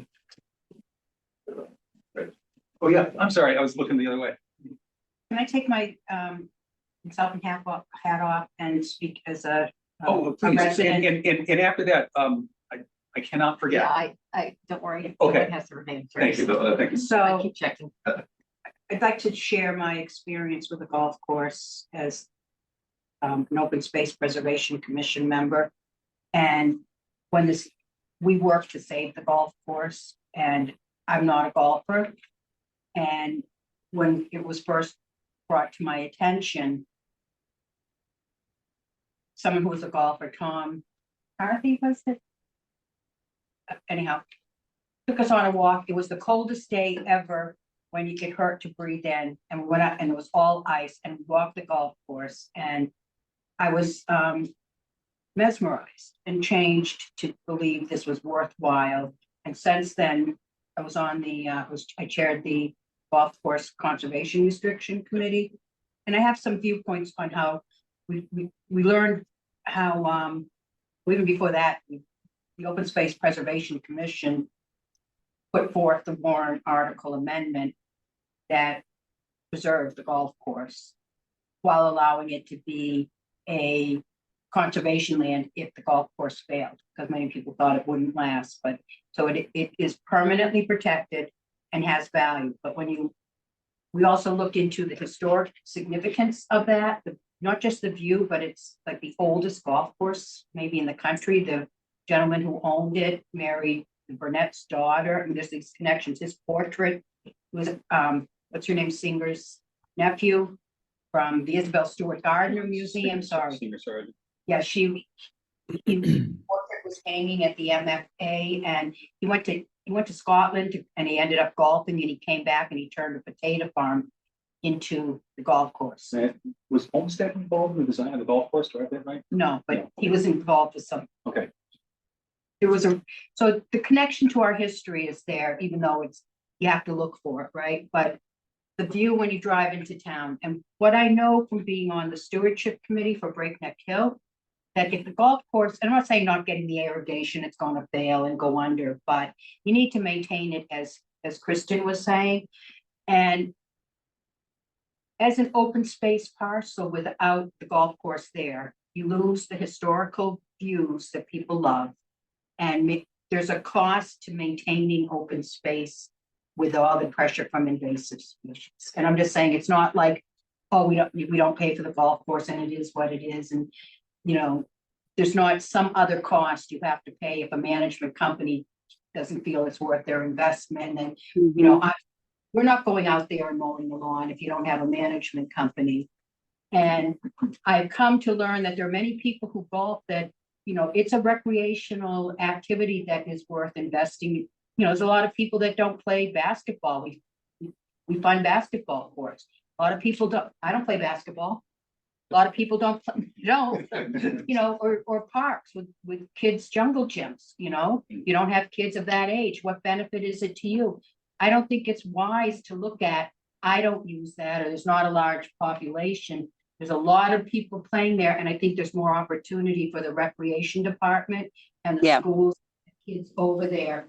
It hadn't been well promoted that way. I think they were sending their kids to another town to go get golfing lessons, I'm just saying, I think the value than people first think at, And I certainly didn't know it till I walked it. So not a golfer, but as an open space commissioner, we support maintaining it as a golf course for many reasons. And it's not just a simple thing of, well, who's getting the benefit.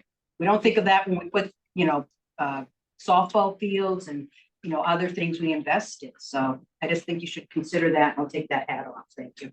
Well, I just want Can to I just add on the open space, one quick thing? If anyone's out there wondering, well, what would happen if the golf course wasn't on this space? Then we'd just have open space. To Freddie's point, take a ride down Valley Road in Southborough and see the former Stony Brook Golf Course. I can say I grew up taking walks by there and it was beautiful. And then the golf course closed and you could not step a foot into it except for the area that's been developed. And so honestly, that's what would happen to that parcel of land. Like, as Freddie said, it doesn't just stay non-overgrown, right? And so I think that's a consideration, like you said, Freddie. And to be honest, I would advocate for putting some, healthy habitat meadows and things like that, but there's a cost to that and there's a maintenance cost and, it serves a valid use right now that even if you're not a golfer, I can appreciate. So Thank you. that's But it. I just want to note that I support the golf course. I think that it adds a lot of value to the town, and specifically that the conservation restriction on it is very valuable to the town. My issue is that I think that the irrigation itself is not, I believe that the golf course will still be there if the irrigation isn't replaced. That's just my opinion. So I don't think that, I'm not questioning that it's the most historic golf course in New England and that, maybe we'll lose it if we don't fund this. I think that's kind of hyperbolic personally. I just don't think that this is really the best investment of CPA funds. I'll just comment that I've been out there to see what they have to do to irrigate it. It's not like it's an irrigation system. Someone has to go and turn some. I understand we heard from the. To see it is Mr. to believe Cruciani. what has to happen, and that's, I guess the point is, it's not like it's. From what I saw, I wouldn't expect it to be in existence that many more years. So in terms of also being prepared for questions. Yeah. At town meeting, do we know why this wasn't included in the 5 million that went before town meeting however many years ago? I think this was, can only go on my impression of this was a purchase made from St. Mark's High School. When the town's old public safety complex, the fire department and police department buildings were apparently they were not serving the departments well, too small, too old, needed to be modernized. This land came up for sale. There was horror in the community that I shared that it was going to be developed along the banks of our reservoirs.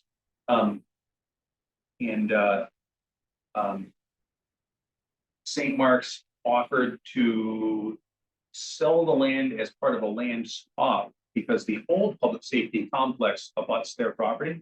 So they did partial land swap, partial purchase, and then the town was able to have the golf course and carve out an area for this building.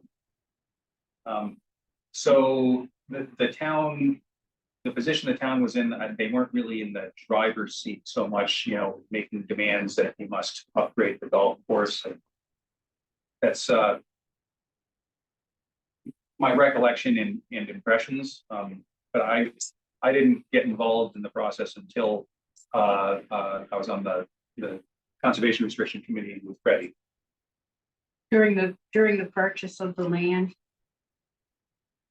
it was for the public safety building, and the Open Space Commission's amendment required that the golf course be protected, and that there was a feeling that the golf course was never going to make it and wasn't going to be sustainable, and nobody wanted to really invest in it at that time. And they've certainly shown that it is a valuable asset to the town since then. So it wasn't considered as something they were investing in. They just wanted the land for the public safety mostly. Yeah. So is it fair to summarize that warrant article was again around acquisition and protection, where improvement had nothing to do with it. It was as is. I think emphasizing that point would be important, that the 5 million was not intended to be the only investment or any investment, right? As Kristen said, was the acquisition. And we're at a point where this is now town owned and we can choose to invest in it and maintain it as we are with the other fields. Yeah. I think you're right. I think if this does go forward, I mean, we're gonna have to. We would have to marshal our arguments carefully. The golf course. And if it went forward, I would be standing up there, but I would expect the golf course, committee to, that they would obviously want to put together a well-crafted presentation to convince folks. All right.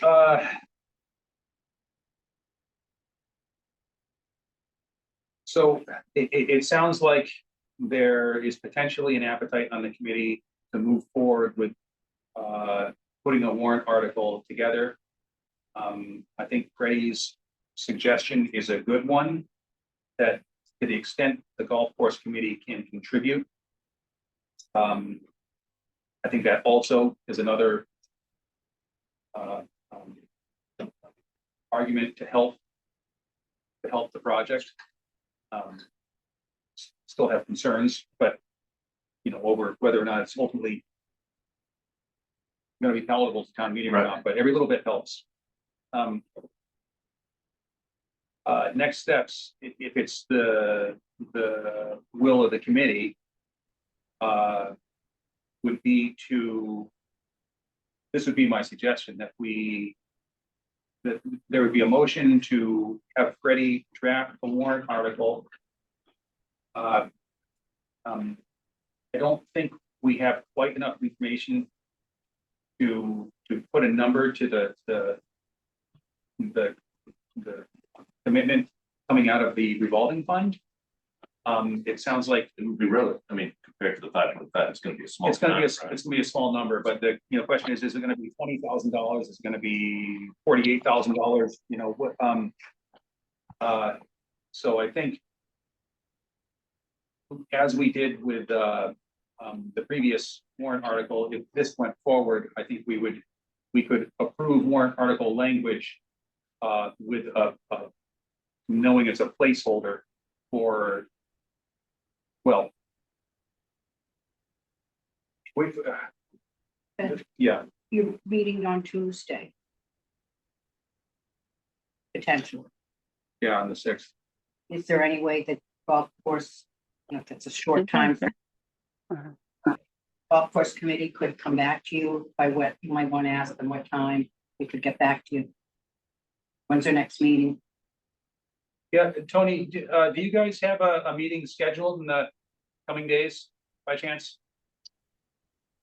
We have a meeting scheduled next Thursday, but I think we could by Tuesday come back to you with a number. I could talk to Mark Purple about this a little bit and at least get his sense of is there a number that could be committed to for this discussion.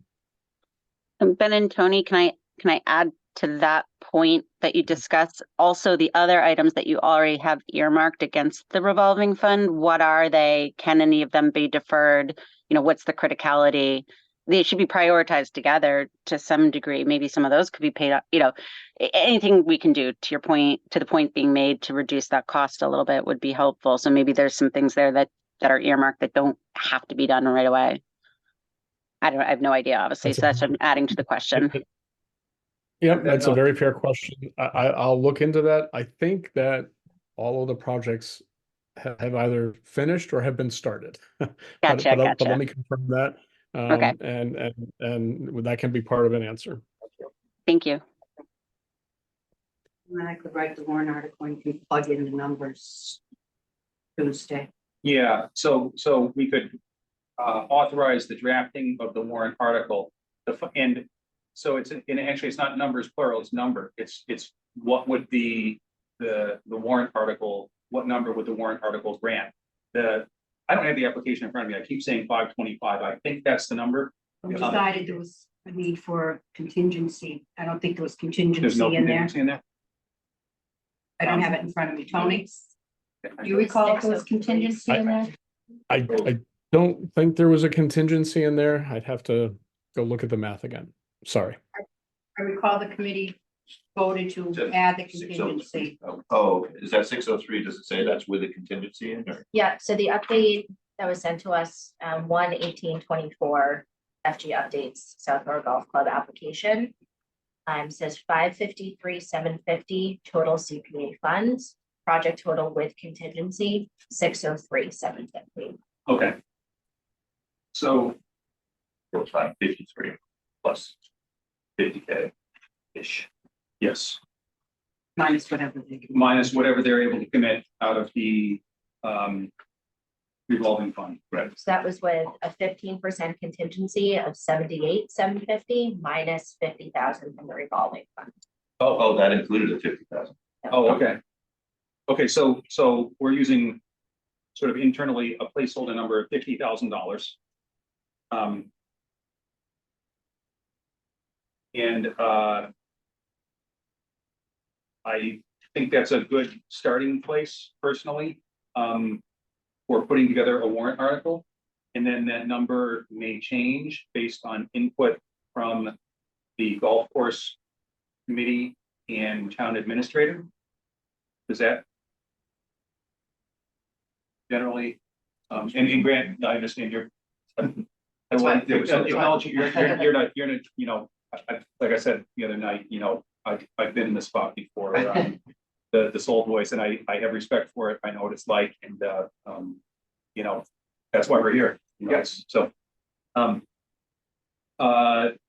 Kristen, does that sound, the numbers that Ellen just read, does that sound like a comfortable placeholder for you? Sure, yes. Okay, so if that's the case, if someone would like to, no, okay, yeah, thank you. If someone would like to make a motion to, do we ask for? No, there's no hands raised. You know, I'll do it formally though. If there is anybody who's attending the meeting who from the public who wishes to offer comment on this matter, please use the raise hand function on Zoom and we will promote you right up and we'd love to hear what you have to say. Okay. Tony, have any last? Yeah, and Tony, any last further comments? Honestly, I just want to commend you guys for a very thoughtful and serious conversation. I know this is a complicated topic, so you guys have really kind of discussed the issues in a very thorough way. Thank you. Thank you. All right, so with that, would somebody like to make a motion that we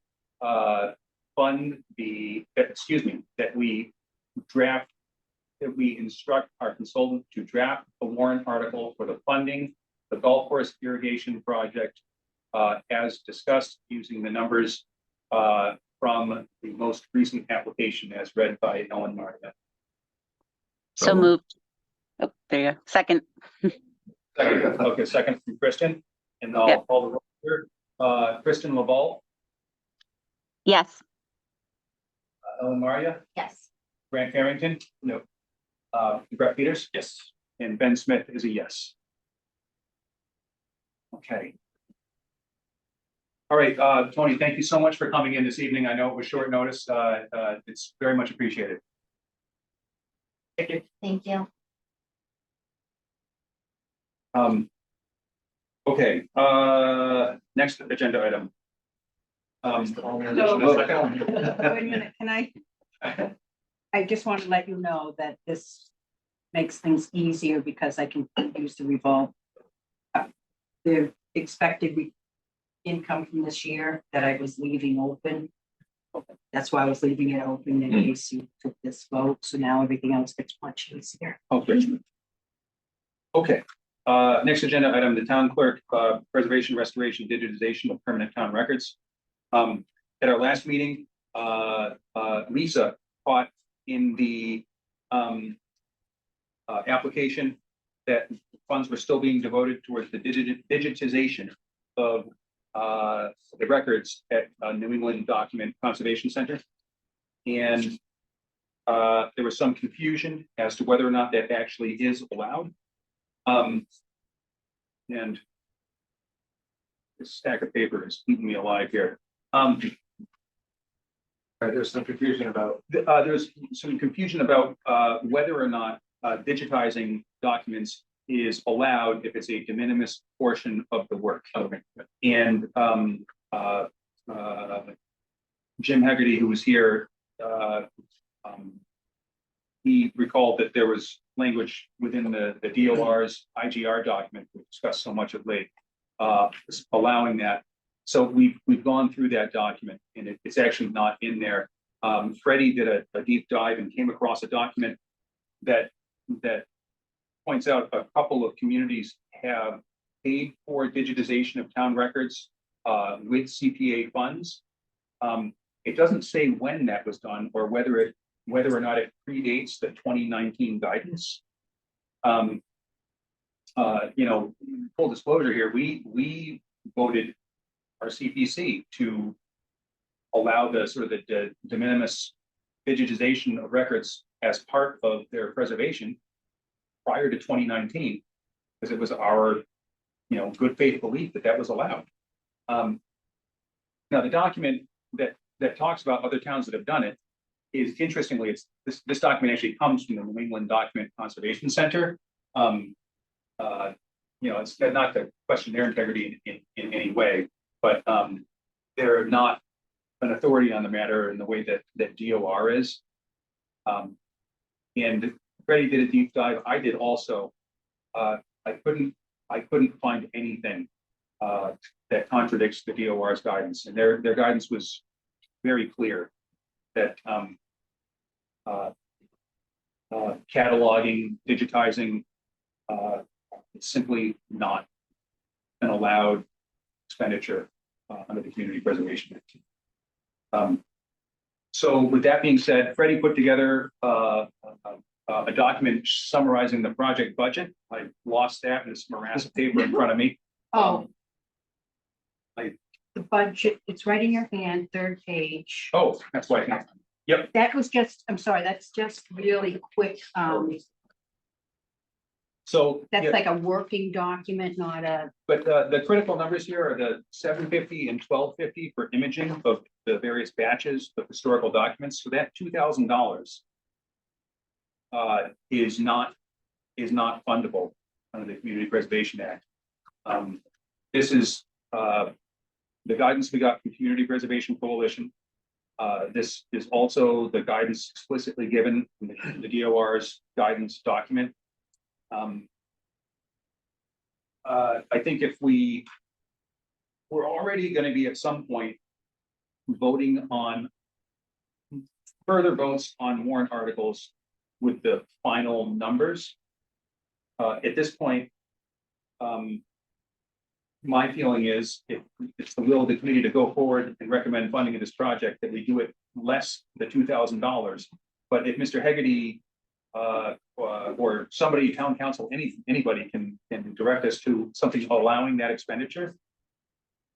Just to be clear, I think it's crazy that we're not allowed to fund that. I wish we were. It's just, I don't think we can, in good faith, just violate the DOR's, you know, So legal guidance. Can I add? So I was interested in this as well and looked back in the IGR and Yeah. found nothing that said that was allowed. Yeah. But on the Community Preservation Coalition database of projects. Yep. So in 2023, it looks like there were 7 projects in 6 towns that were funded specifically for digitization of historic documents. Yep. So I don't know if they have found something that says this allowed, if they're just under the wrong impression. Yep. But it is interesting that other communities, up until their most recent rounds of funding applications, have decided to do this. And that's specifically for digitization, not even preservation. Yeah, library digitization of newspapers and Hingham digitized the hand school records. So I'm not saying we do Right. this when we have found no evidence from DOR that this is allowable. Yeah. But it does seem that other places do seem to think that it is. You know, towns get it wrong sometimes. Yeah, And uh,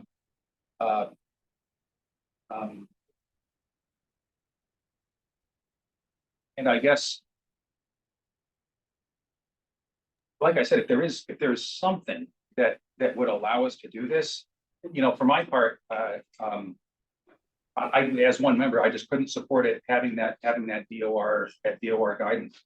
Well, Um, I wonder though, is your point with pulling up those, I forget if it was 7 or 8, but that's really interesting. And, you know, to Ben's point, we've made mistakes in the past too.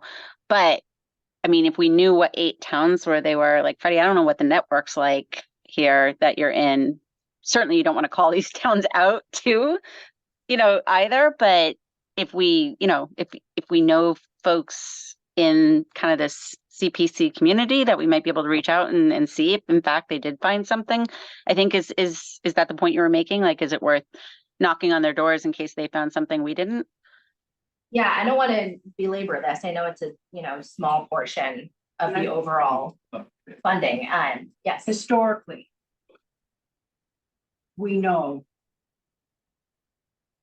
Historically, the CPC has told applicants when they come in and say, well, this town did this.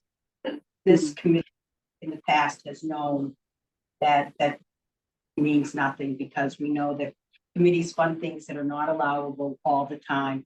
Looking to the database is full of, not a high percentage, but there's projects that shouldn't have been funded. And I know when I was on the committee, we funded things that we later learned should not have been, and we wouldn't. And the position always had been, when you know better, you do better. Yeah, I once you- fully agree with that. And I'm not saying this is evidence that we should fund it. I'm saying if we wanted to, we have done a lot of digging. If we wanted to spend any more time potentially reaching out and seeing, did they find something? I don't know what they could have possibly found when. Yeah. Did you Look see through the Stewart's IGR. email where he had a letter from DOR with a court case? I think it was a court case from Waltham, and I'm just, Oh, Waltham, that was the kind I was it trying. was I was thinking Waltham that tried to, or asked DOR, and I don't know if it was, so a lot of times if you fund something and no one says that you can't fund, and they go through unless somebody appeals and it goes to court, and, you know,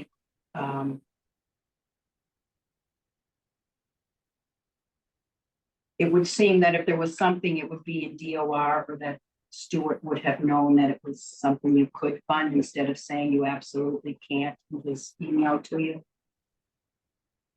But just so I'm clear, so the revised budget that Jim sent us was 47 something. So you're saying this would be revision downwards from the already revised down 47? Correct. Okay. Correct. Yeah, because that 47 included the $2,000 worth of digitizing, and I agree with him that is a de minimis figure. Was I looking at the wrong application? Because I Yeah, the have numbers here are 21. I don't have his, I had it just a moment ago. What did I do?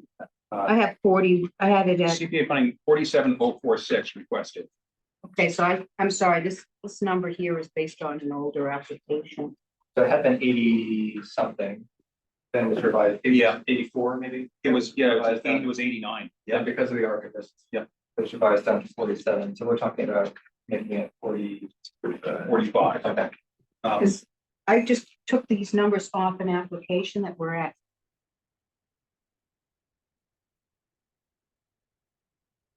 $43,681.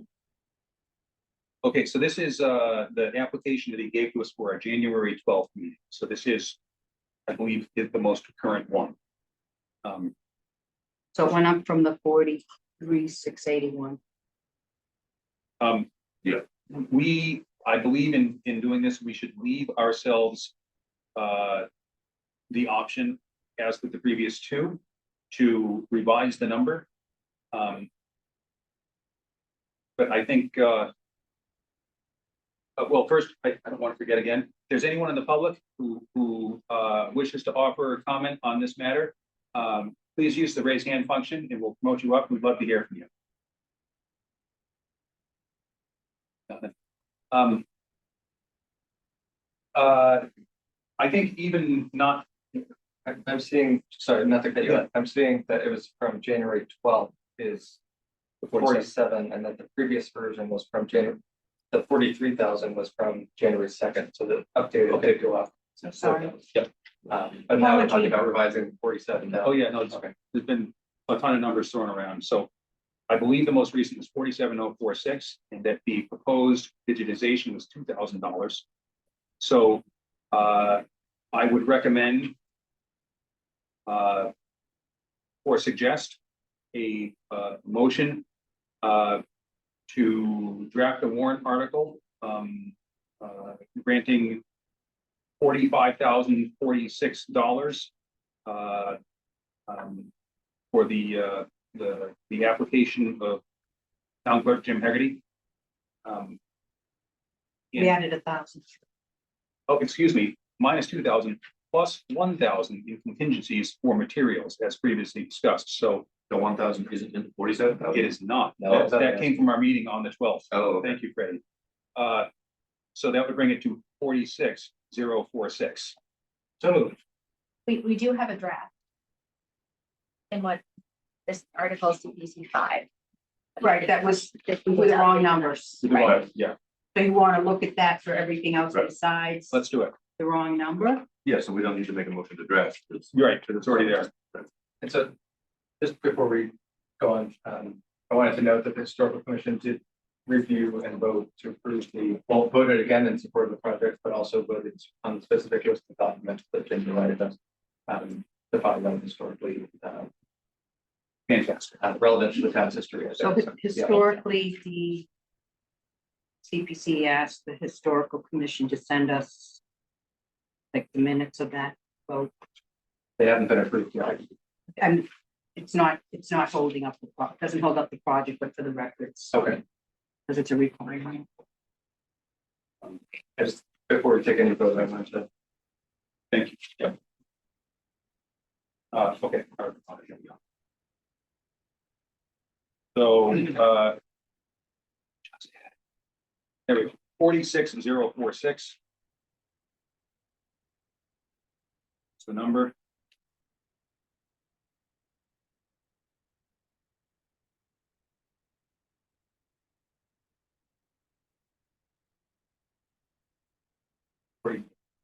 You want to, Wait a second. Do I have that number right? Yes, 46. yes, 46,046. And so The second number would be 45,046. Yeah. an additional of that. Records doesn't need to be capitalized. Come on, Town does the where am I? second line, town, capital T town, lowercase r records. Give me a cap. Okay,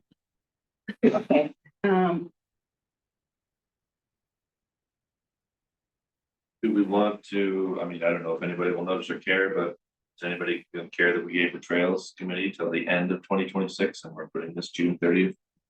We wanted to standardize our extensions on any of these, or does it matter? well, this one here is 2 years. So it's different than a construction project from when I read, Jim's application, he has. Just trying to think this through, so it's not construction, which you don't run into those sorts of delays. Weather. The company just, that happens right away, so it's, the issue is the employee. Right. And that's up to you to decide.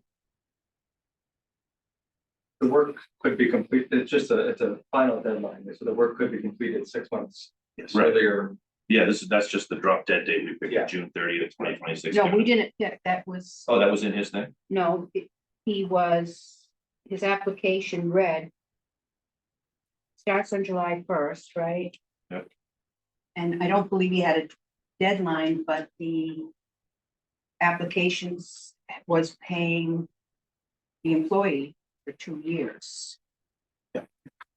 But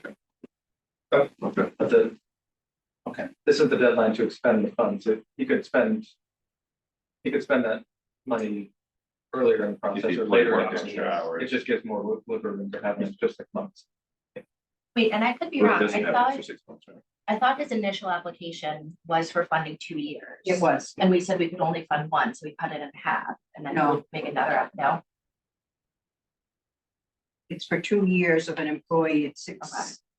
hours a week for 52 weeks for 2 years. Okay. CPC doesn't have a time limit. They don't usually, I believe he said he has other work that he's gonna have another CPC proposal next year, but Yeah. and that's, It'll be that might be separate. what you were Okay. thinking of. Well, And, and the this is- ARPA's budget was cut because of the other reasons that used for budgetization, stuff like that.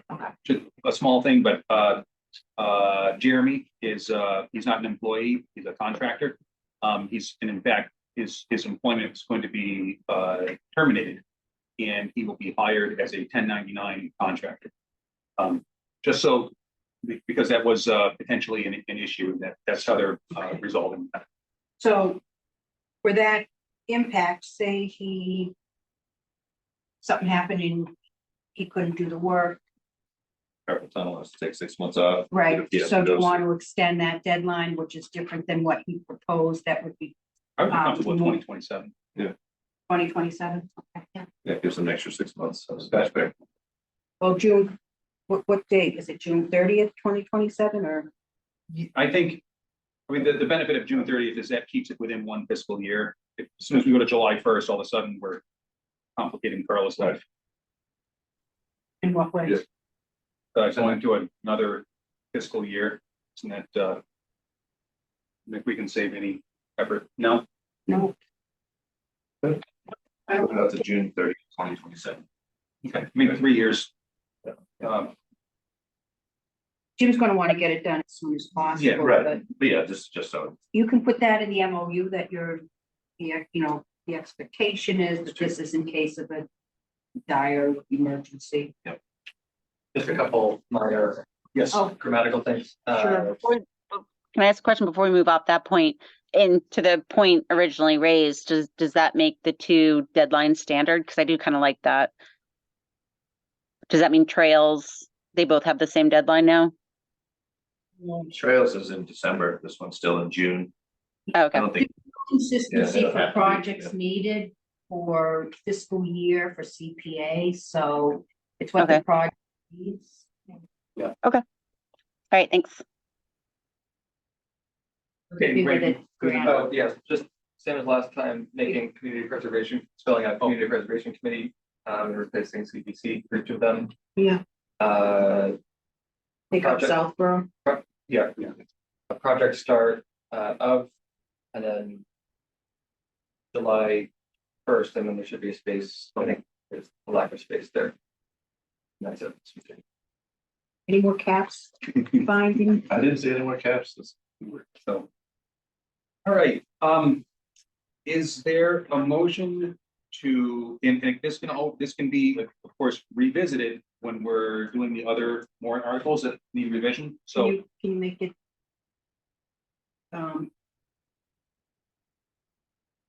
Dependent on the account also.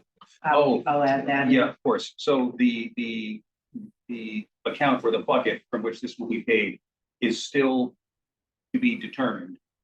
But is there a motion to approve basically in every other way, this article as written and as discussed this evening? And is there a second? Brett seconds. I'll do a roll call vote. Kristen Laval, Yes, Ellen Maria, Yes. Grant Farrington. Aye. Brett Peters. Yes. Ben Smith is yes. Okay. Moving along. The bond warrant articles have been put together by Freddie. Thank you very much. I'm sure you're gonna find some caps in here. Get your correcting pen out there, spring. Maybe not.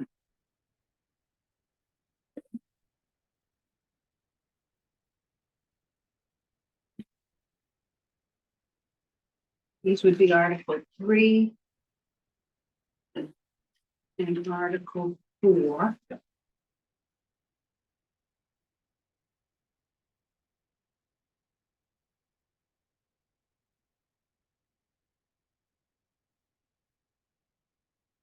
This here was pretty easy because it's an annual warrant article. Oh. So you just copy it and change the numbers.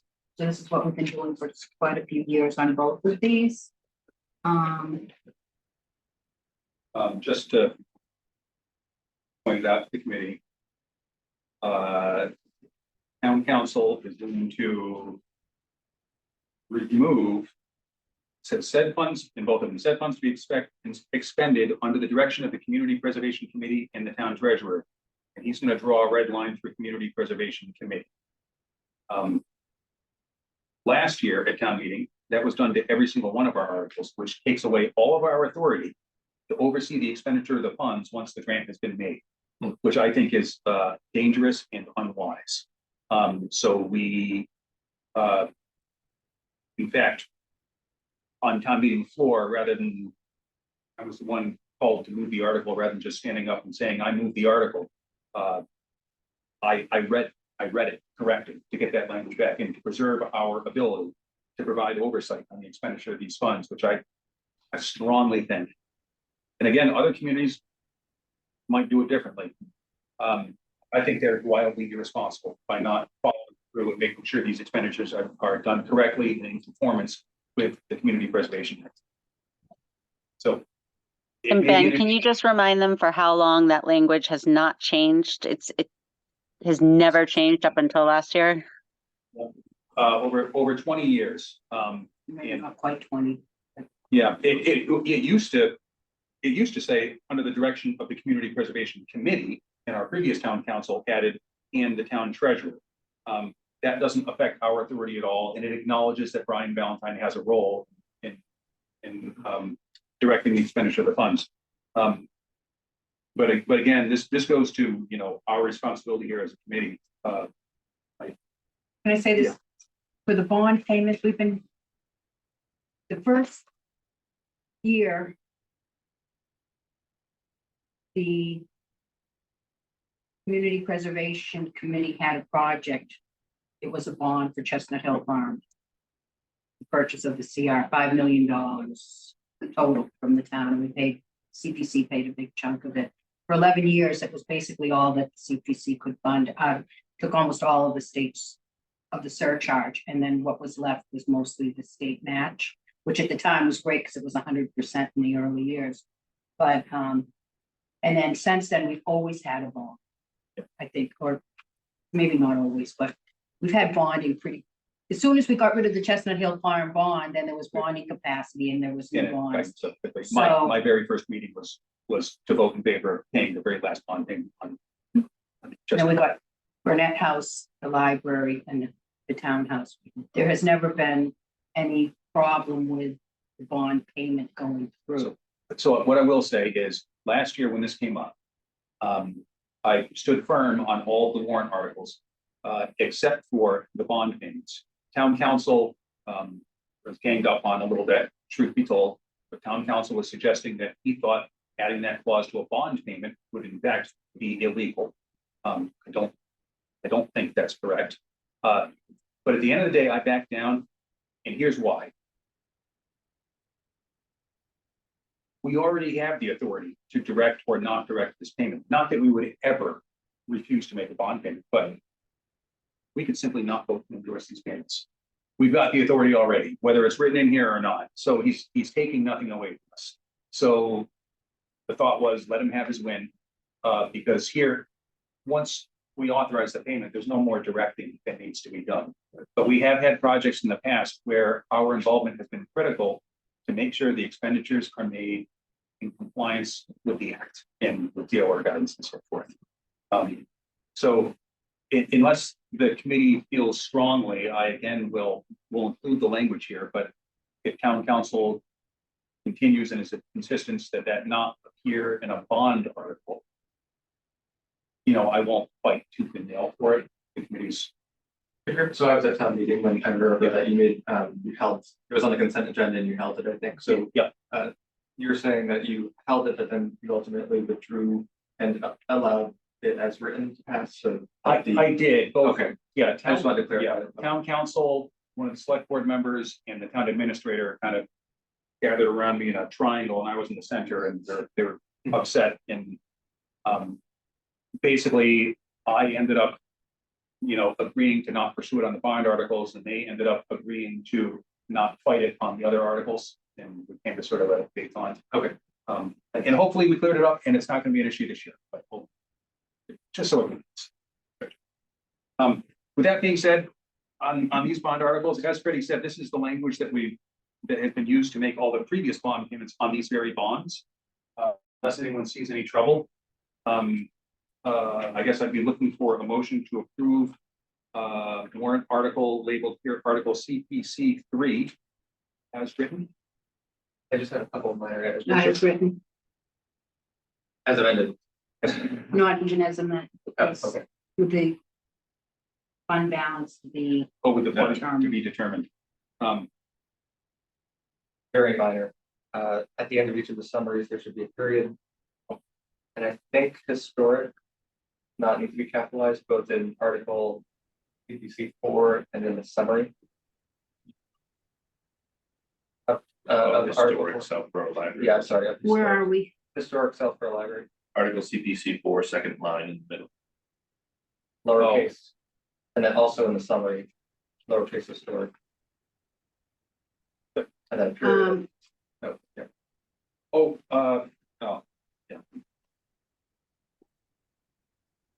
Page 6 something.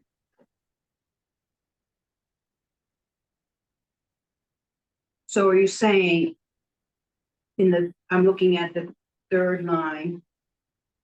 Historic preservation should not be capitalized. That should done.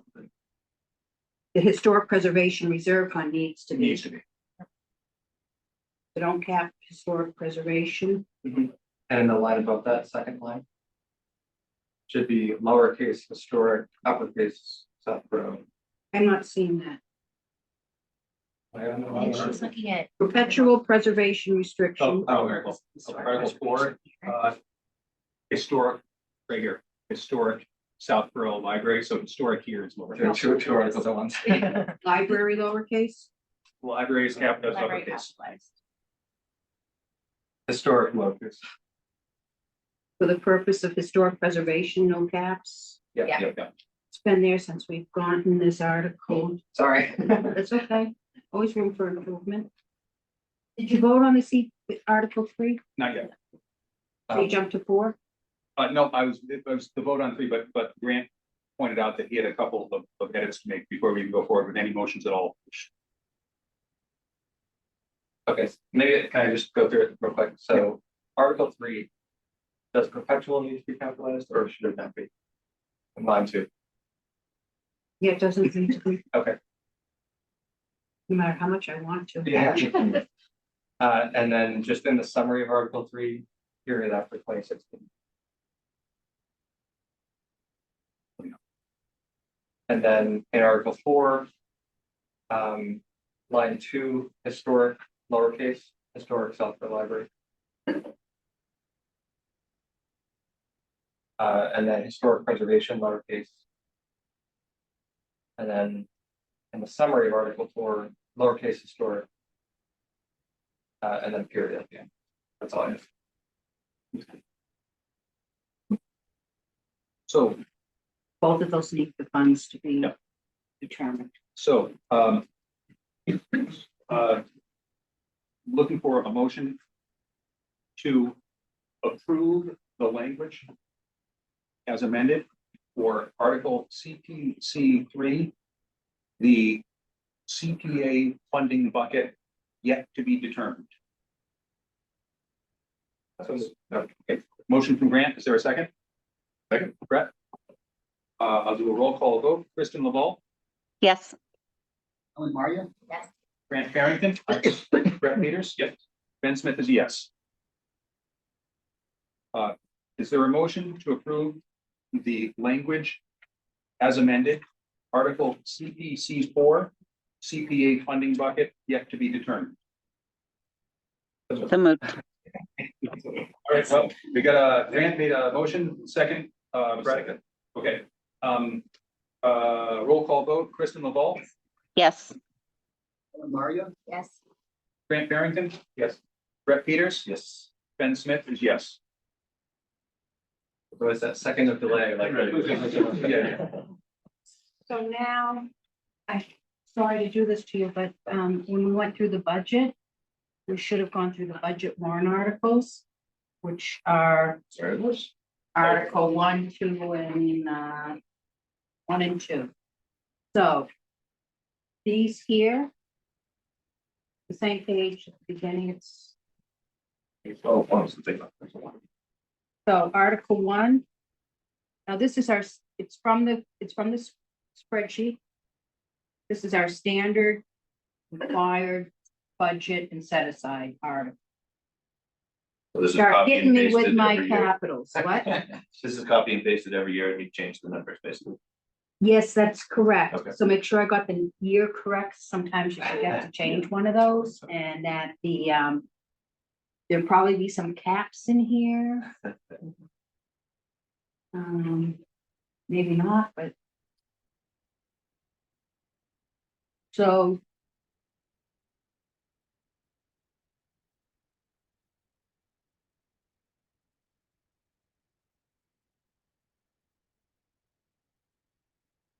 The set aside budgeted reserve discretionary.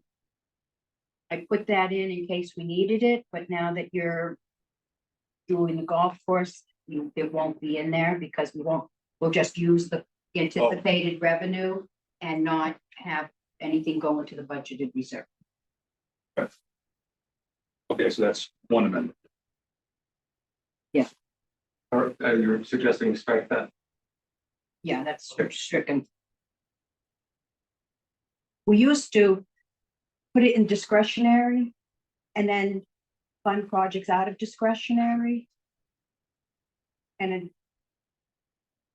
I think it's simpler and cleaner for town accountant to just, and we can fund it up directly from projected revenue. And unless we get a call back from or town council. I think this is how we've been doing it lately.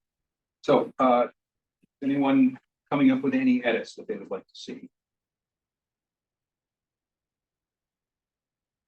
So leave more time. There's a period after Community Preservation Act in summary.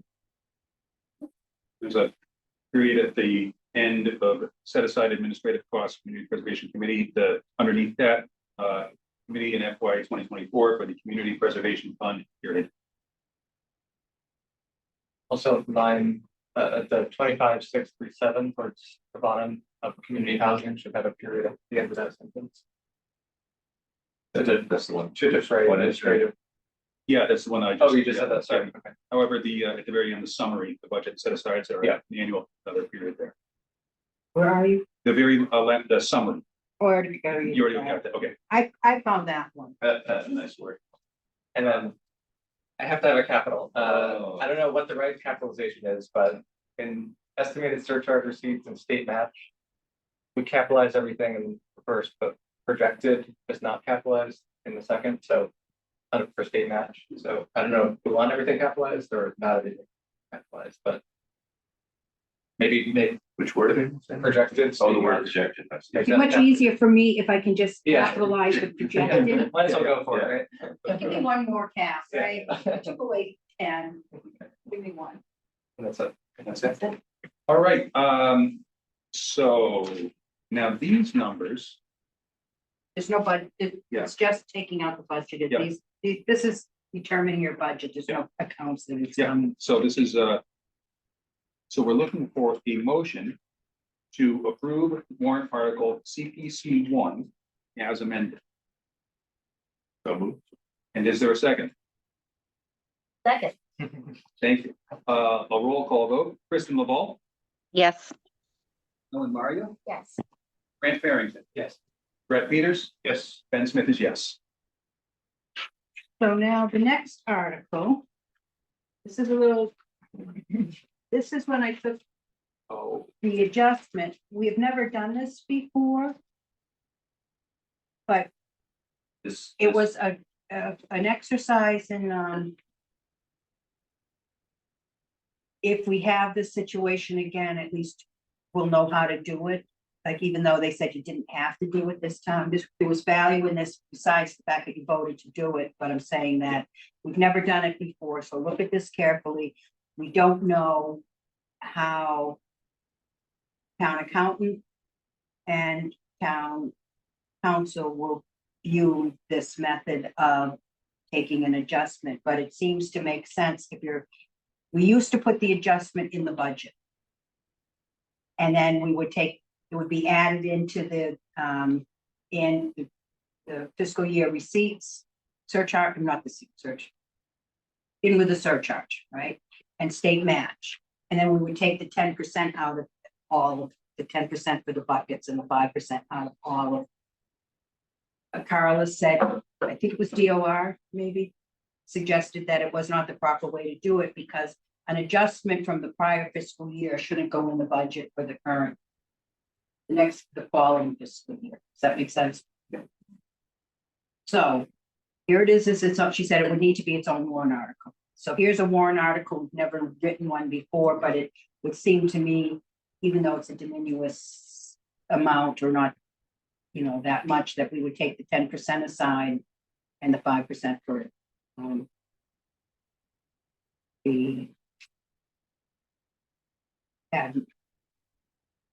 so See, one missing period.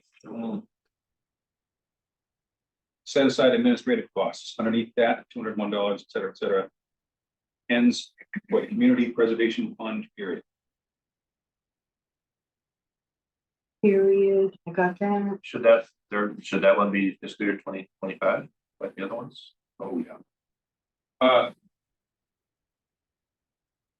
Yeah, Mike is right. Yes, 2025, thank you.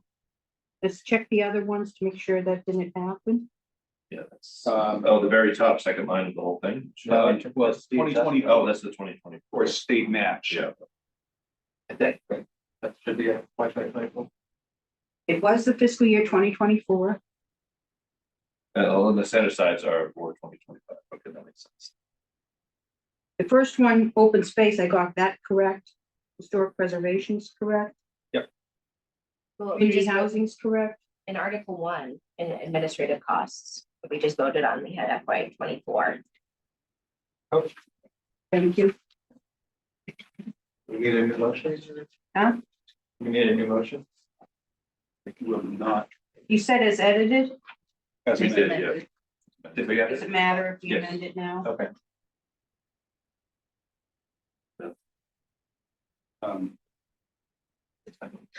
Let's say, also, I think, comfortably call that a Scrivener's error. Yeah.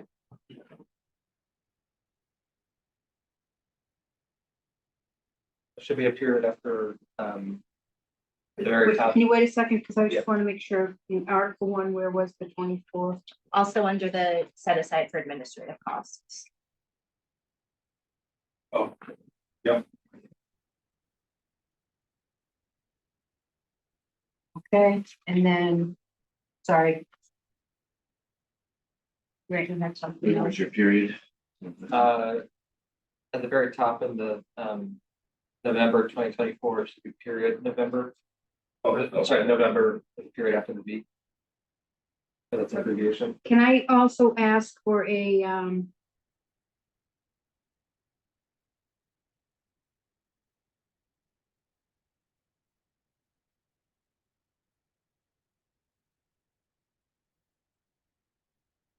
I'm not sure that happened in November. Remember, they were really late.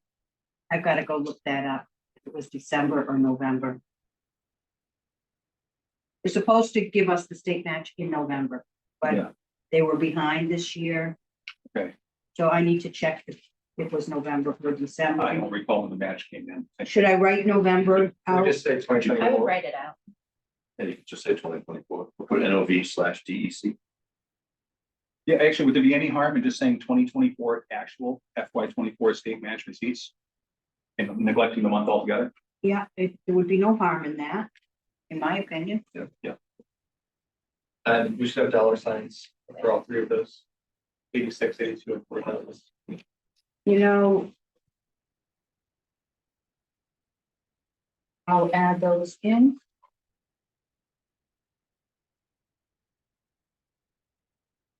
Oh, that's something else I wanted to tell you. In the budget. Where all these other numbers came from. Last. They don't want. Cents. Just I noticed that. numbers. I noticed that. And. I used.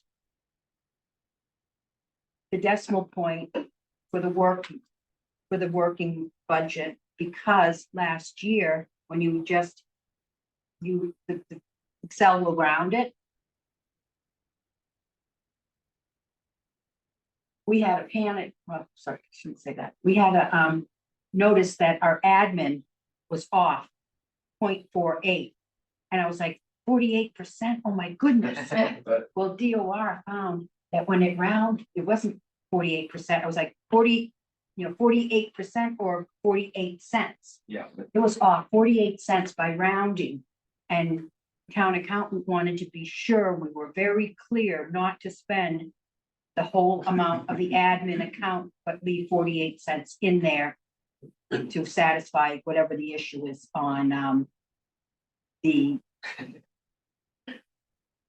DOR. So then what happened is I'm looking at the 90, a lot of those it was not at 95 cents. Now, normally that would round up to $1, but I was afraid, so I rounded it down for all of the, and I don't think it makes a difference, but that this could all change by that dollar everywhere. I just don't know. No, if you can't, if I use, what happened is when I used the rounding for the 95 cents to the next dollar up, it didn't add up. Right.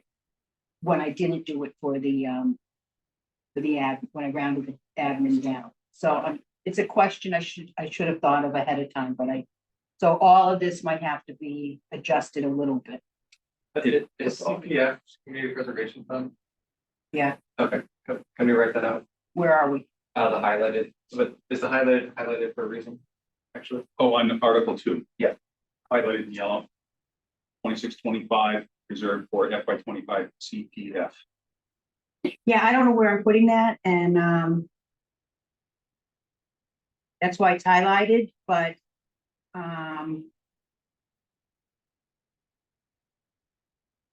Right, scratch, just saying right at CPM. yeah, I don't know where it's going. Okay, That's a question, but I'll see if it goes. I will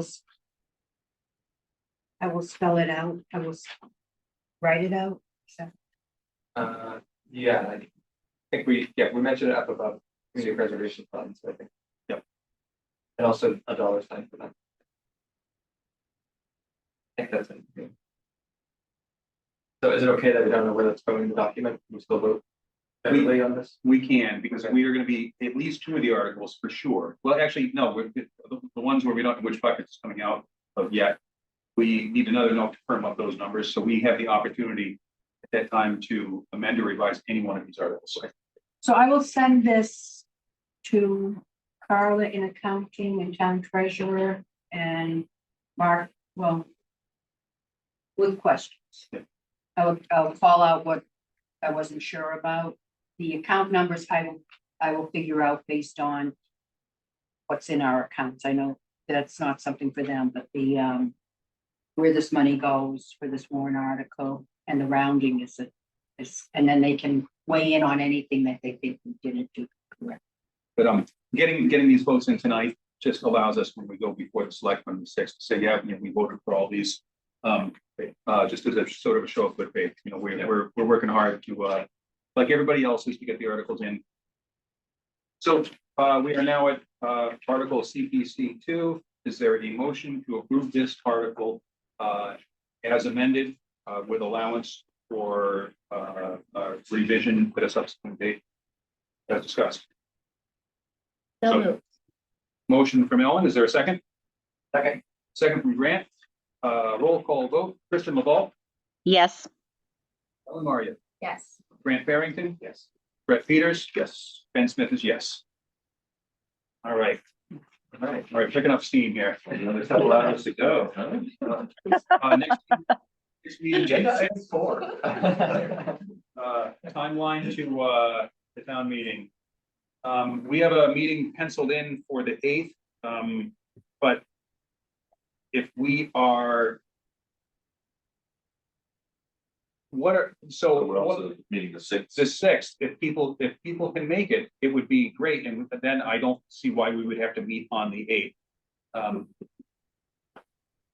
If we I guess- can, Don't we have a I would February- leave the 8th up because it kind of depends on how the 6th goes, probably. right, the 8th is our February meeting. Yeah. I would keep it just in case. You can't not have a meeting in February. No, yeah, So Yeah, you're just Oh. CPA's business, which is not what you're attending the select board to do, right? right. You won't be doing your own business. Yeah, February is complicated because of vacation. true. Your another day besides the 8th? Not that we penciled in, No, I'm asking. Oh. To consider it. The following week and the week after, I'm unavailable. I could do conceivably Friday, the 23rd, but that is a vacation day. I But can't the- do, You said you can, Kristen? no, I can't. We're gone. I didn't advertise that. The 26th, 27th, 28th, I can do. Concom? 29th, I can do. Concom, is on the 15th. What date is town meeting? Do we know? It is, I looked it up, that I couldn't find it anywhere on the town website or anywhere I Googled. But I know it was the week before, Easter. Saturday, Easter, so it's, 23rd. so that makes it the 25th. March 23rd. Okay. But the select board have 2 weeks. Get that to the printer. Yeah. So the 29th will get you.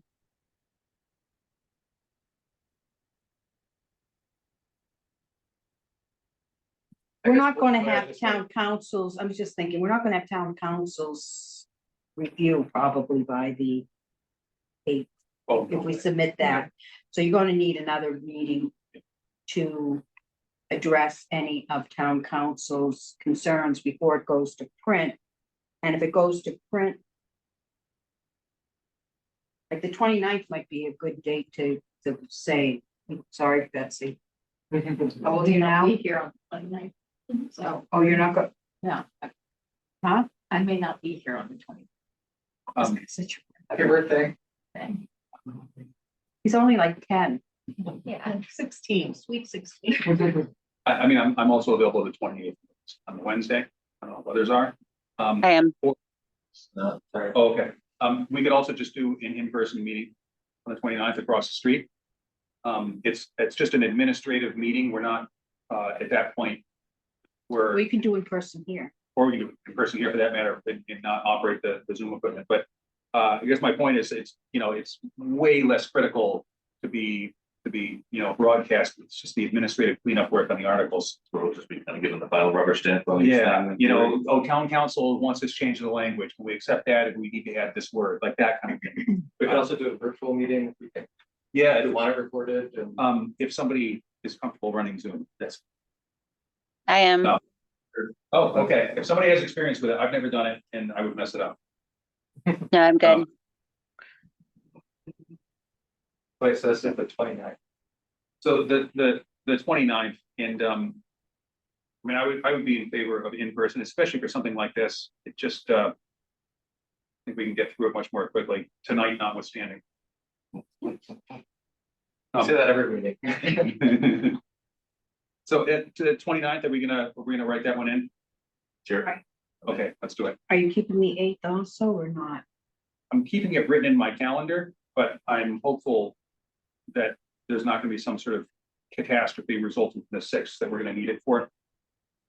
But we'll see.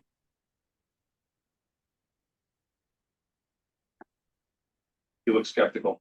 No, I just,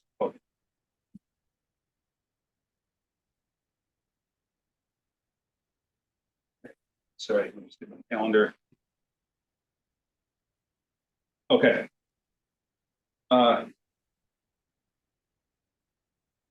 discussion. I mean, we could talk about this for hours. I'm gonna try to get through it fairly quickly without neglecting any of the important parts. So I drafted the letter capturing the committee's thoughts to respond to the correspondence we had from Mr. Wychan. Kristen, I didn't get any comments back from you. Freddie gave one minor suggestion, which I incorporated and then forwarded that to the select board and BCC, everyone on it. We received. It was a great letter, by the way. Oh, thank you. Yes, it was. It was. Wasn't like argumentative or anything, just back to. Yeah, I tried to walk the line without, being confrontational and just getting the facts on the records. We've gotten something of a reply to that from Mr. Well,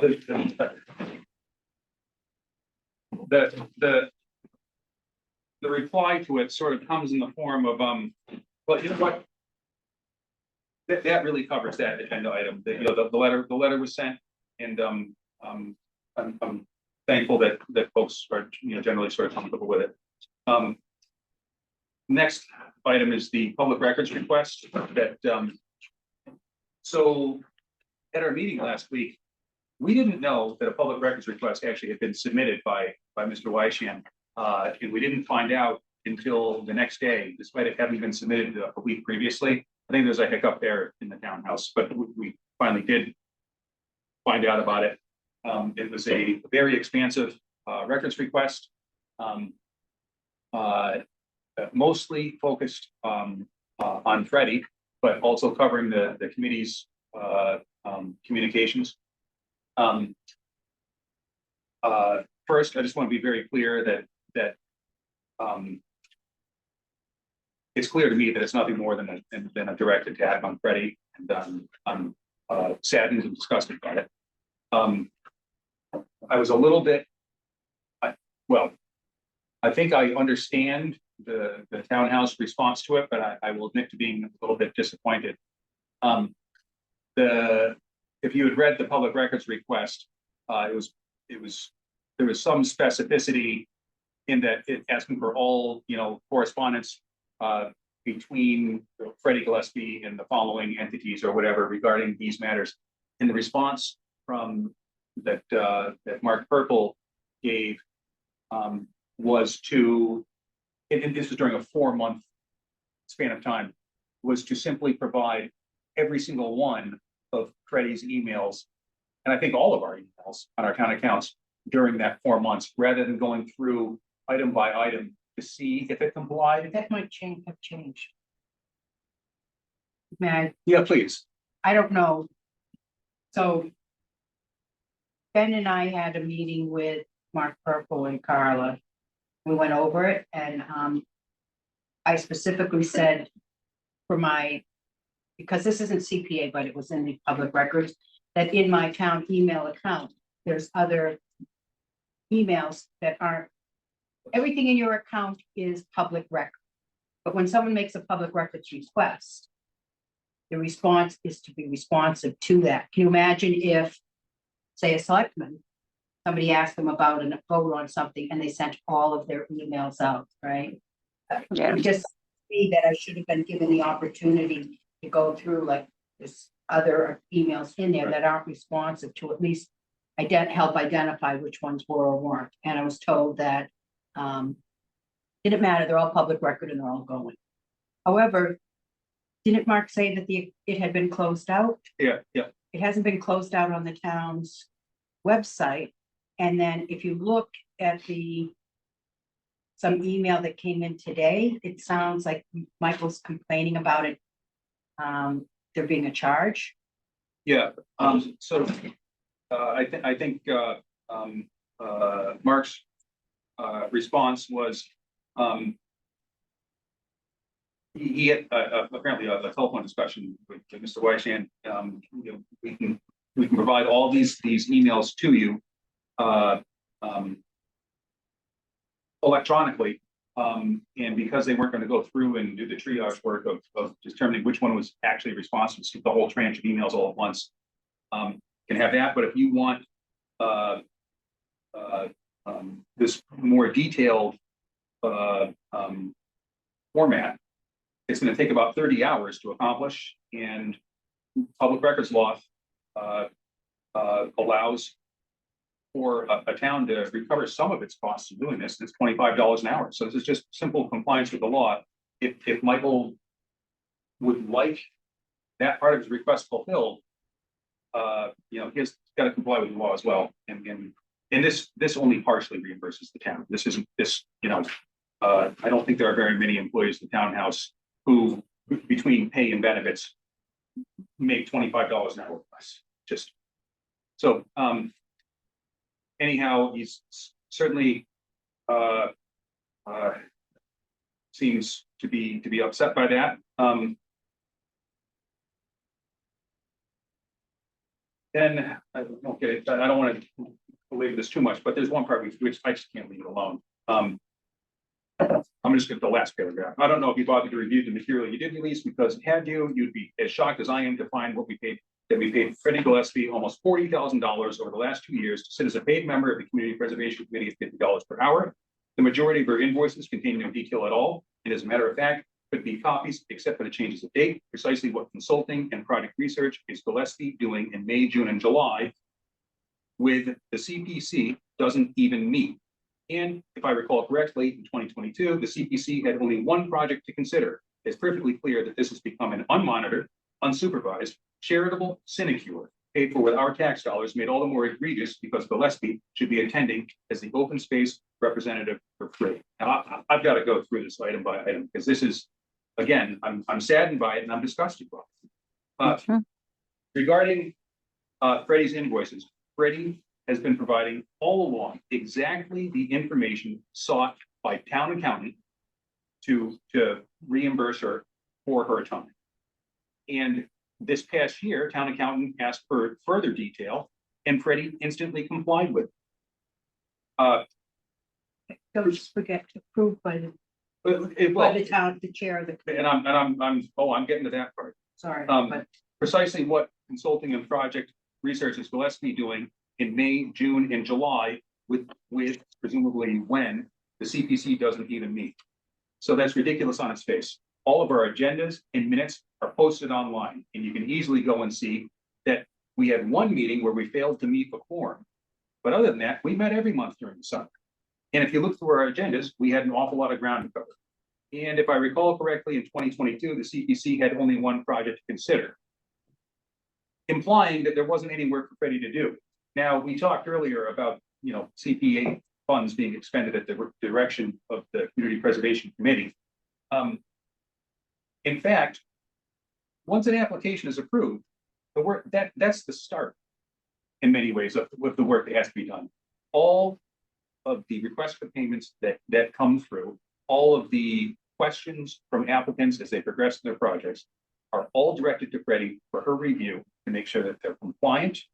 And the amount of, you know, paper shuffling and conversations with town treasurer, town accountants, Community Preservation Coalition,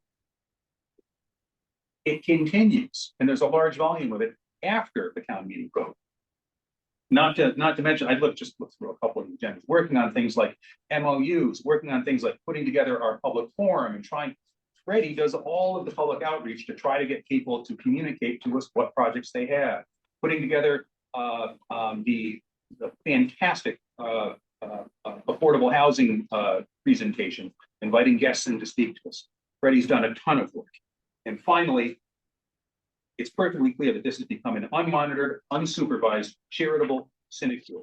Well, unmonitored and unsupervised, all of Freddie's work has been done at the direction of the committee, under the supervision of the chairs, first Andrew Mills and then myself. Every last bit of her work. Freddie hasn't undertaken a single thing without our direction. If we don't think to direct something and Freddie as consultant realizes it needs to be done, she'll suggest to us, would you like me to call up the Community Preservation Coalition? Would you like me to sit down with Carla and unsnarl this accounting issue? This is frankly an attack on us, saying that we are not doing our jobs, and it's completely false. Throwing around accusations like this when Michael clearly hasn't sat down and actually looked at our agendas and looked at the minutes that flow from our meetings. He's just lobbing bombs. It's nothing but a personal attack. And it's, I'm not doing a very good job of remaining calm in this. I'm upset by it. It's because it's just completely false. Now, one last thing. I know other people want to talk, and I'm kind of hogging the floor here. I'm just going to say one last thing. When our budget comes up on town meeting floor, I'm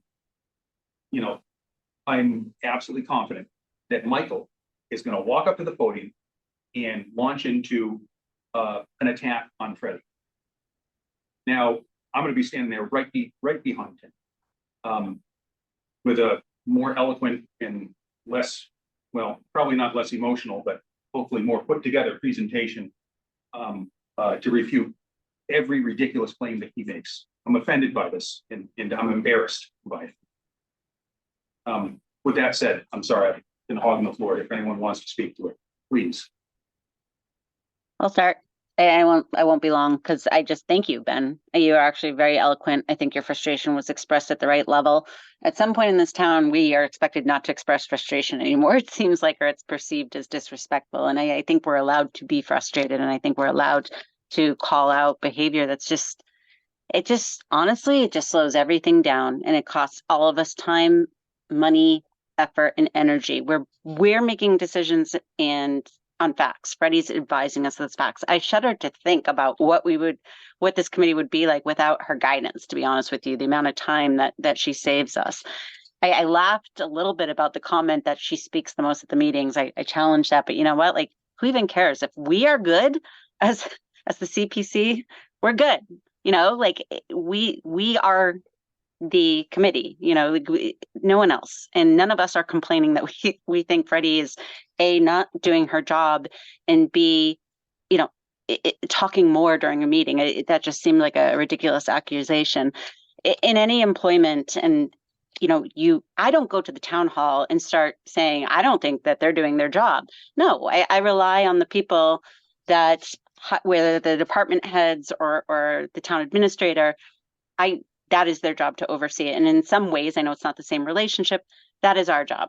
And we can't have the outside trying to come in and now micromanage employees of the town.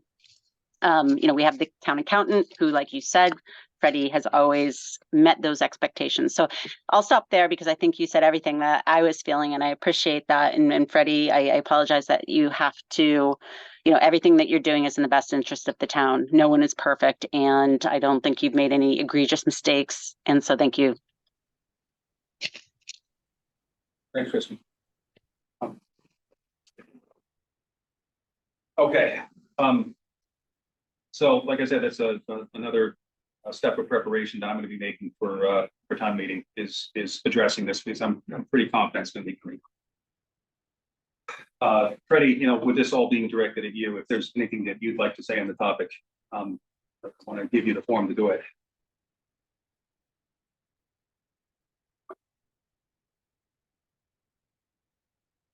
I think,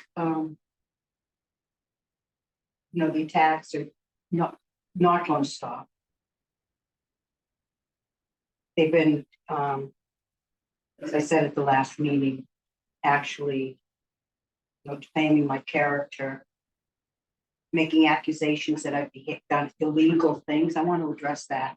There's nothing I've done that's illegal. in far as this was going back to the prior public records request.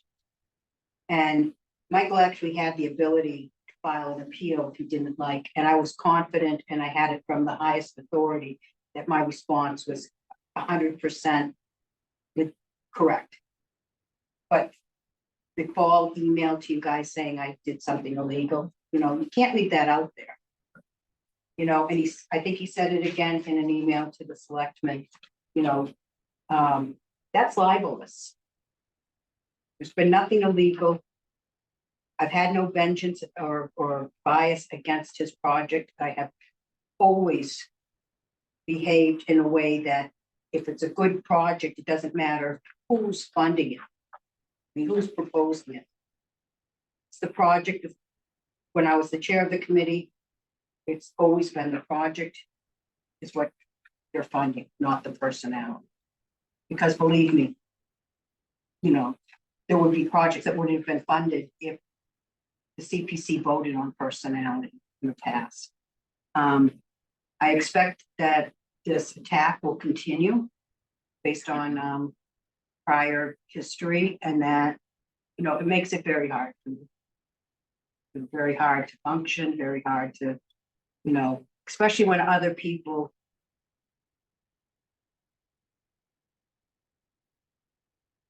compound it. Sort of double down on it, which I felt the email from Kathy Cook did today. You know, attacking my behavior in the committee in an email, public record, to other department, I mean, to other, you know, to other chairs of other committees. And this happened when Michael before without the CPC, I want to tell you this, he attacked me in emails to the planning board in my role for the Open Space Commission, making recommendations to the board of to the planning board, sorry. And his emails always go to the planning, to the board that's involved, and then to all of the selectmen. And then I get called in to the select board and criticized. Oh, sorry, I wasn't called in. It was a member's report. And I'm getting challenged that what the Open Space Commission's work is improper based on Michael's email. And a selectman changes a policy that they'd had right after Michael's email. I mean, it's like, so this isn't just staying with Michael going off, blasting this off, people reacting to it who are in powerful positions, which makes it harder and harder, I'm going to tell you, to get volunteers in this town. I had a volunteer sign up, kind of shy, to go and be on the Open Space Preservation Commission, and got grilled about the role of what the Open Space Commission does based on Michael's email, saying I am uneducated in what I do for the Open Space Commission. I won't tell you how many hundreds of workshops and conferences, and I'm working on a certificate from Native Plant Trust. I'm sorry to go on about this, but you know, saying I practice voodoo science. That's a slur against a religious and cultural, you know, and yet the select board keeps taking these these emails and then responding negatively towards me. You can't get volunteers anymore in this town, and if you know the leading management of the town isn't going to stick up for your volunteers, where are we? What have I done wrong? You have a vengeful bully who, this is not his first ride at the rodeo. I'm not the first person he's come after. And at some point, when does this town say, we're not standing for bullying our town volunteers? When do you say that? Nobody's standing up for me besides this committee. The select board gets all these emails, and what happens? They put the Open Space Commission on the agenda. I get an email like what Kathy Cook wrote tonight. Something very seriously wrong in the way this town is conducting business and treating its volunteers. And I'm really sorry for the people on this committee. Alan, you just joined. This isn't the committee you signed up for, these attacks. It isn't the committee that I've been on for eight years. This is I'm looking forward to this year ending and hopefully a return to Well, back when we did a fun committee. so guys, we're meeting with the select board. Like, does this have to be on the agenda? Like, because they also, you know, I've been accused of being disrespectful for challenging, like, but yet the disrespect seems to flow one way and not be expected for them to be challenged sometimes, to be honest with you. And this is an issue, right? Like it's holding them up, making them mad. It's getting us frustrated. Poor Freddie, like this is affecting her life. Like this is, come on, like can we just bring this up with the board and have an honest conversation? Just so you know, it has nothing to do with the topic, but I'm not going to be there because I have Bellfire on Tuesday night.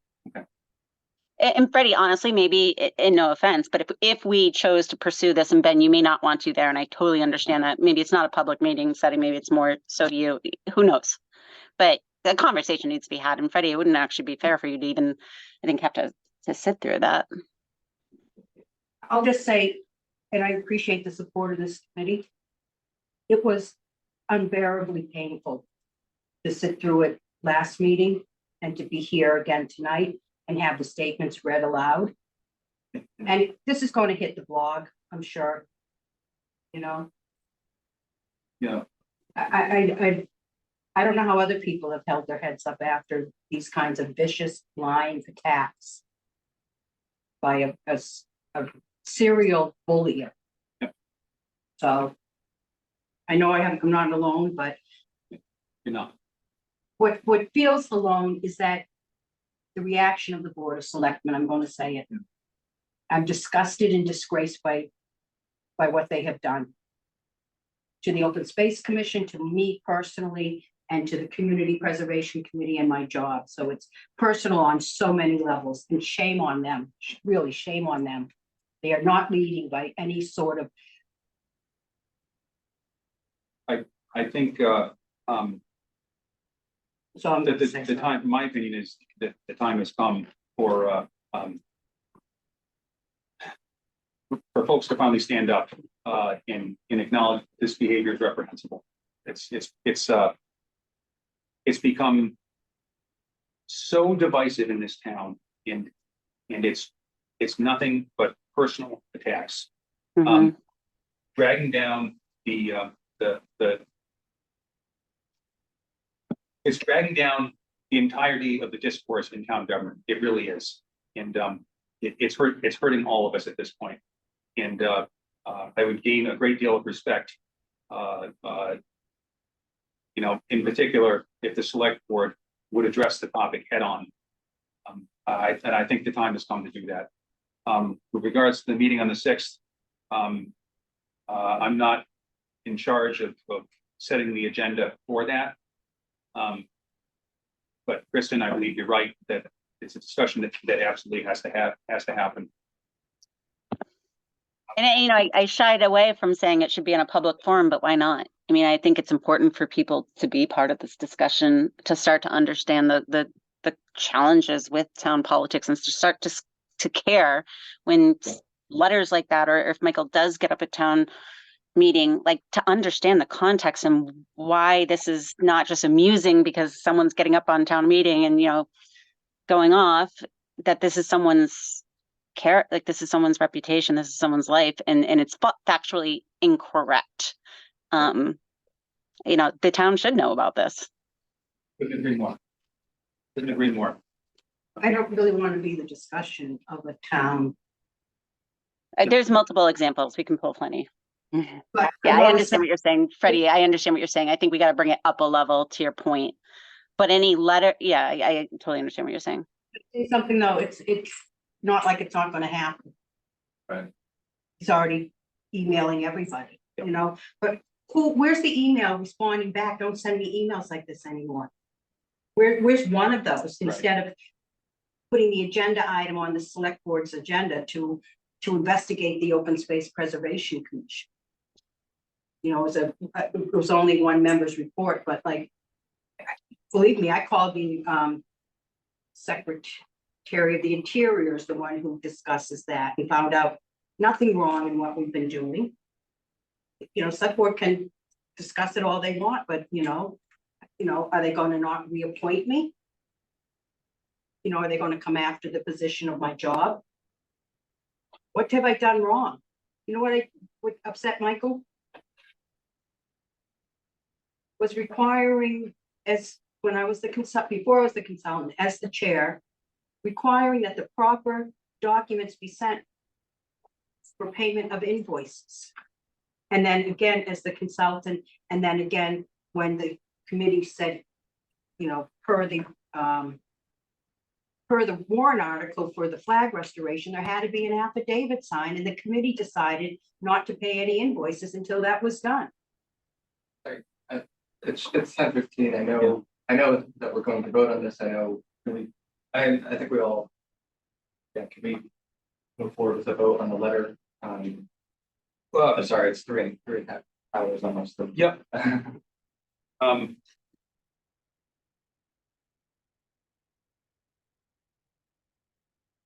Okay, we're gonna move forward on the agenda. I'm, as I said, Freddie, I'm gonna be there on the 6th, and you're gonna have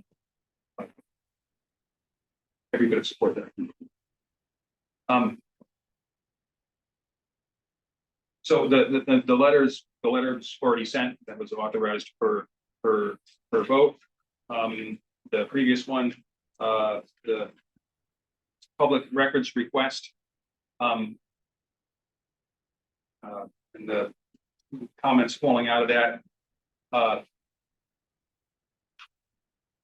You know, I don't even know how to address it. And I need to think on that. And I think I'm going to have the opportunity to address it personally, sadly, on town meeting floor. The preliminary discussion of the 5-year plan.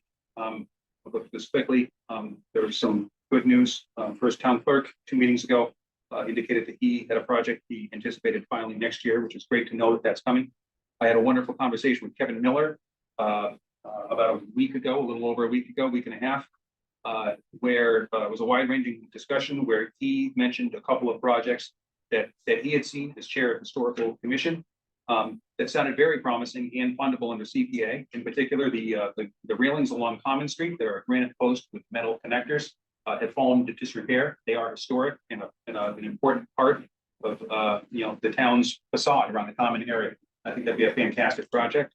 He also mentioned something that I've walked by, God, 100 times. And I never knew what it was. There's a water tower, the town cemetery, across the road. Next to the maintenance building, there's a taller building. Historically, it was a water tower. There used to be a windmill there that would draw water up, store in a tank on top of it, and that was used for irrigation for plantings to the cemetery. The building has fallen into disrepair. The roof is beginning to cave in. And it's a historic building with a very interesting history. And in fact, it's a very attractive building and part of our town cemetery. Another fantastic idea for a project. I told him that I would be getting in touch with him probably around May when we start talking about our public forum and putting together our 5-year plan. Last week, I had a wonderful conversation with Marguerite after the meeting. And thank you for coming here this evening, Marguerite. I know it's getting very late, and I appreciate your staying for the duration. I come in peace. I appreciate that, and I recognize that you're reaching out to get communication going between CPC and the select board, and I recognize the effort. I appreciate it. Amongst the topics that we spoke about after the last meeting, we talked about the 5-year plan and the difficulty we have just getting basic information from people.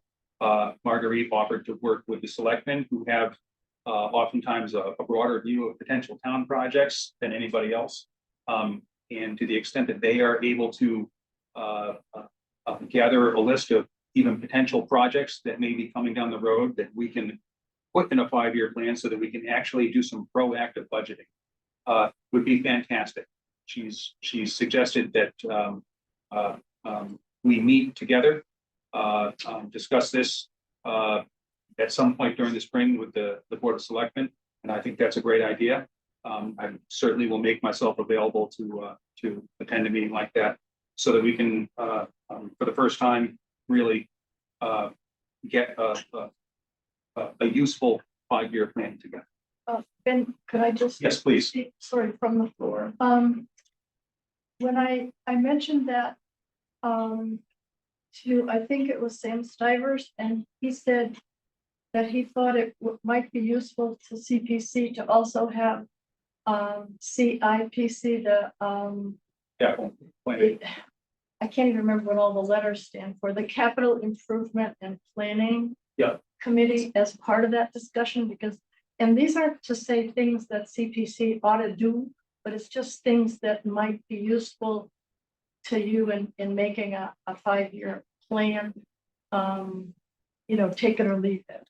And, anyone who has this, you guys have more of a commanding view over, what might be coming down the road in town just by virtue of your positions and capital planning as well.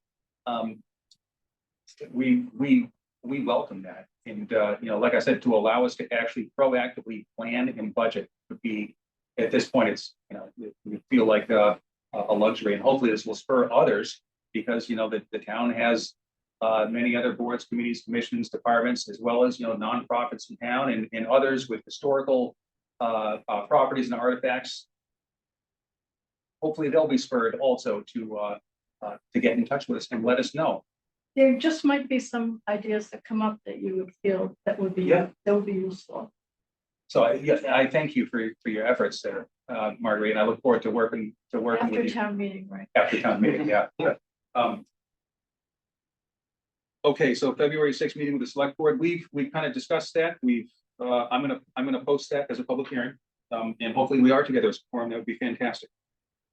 Continued discussion of the South Union School. It's so late. I'm gonna table that unless anyone has any objection to that. Continued review closing out projects. Freddie worked hard with Carla to get a procedure together. There's a signature that I have to do to finalize one of those.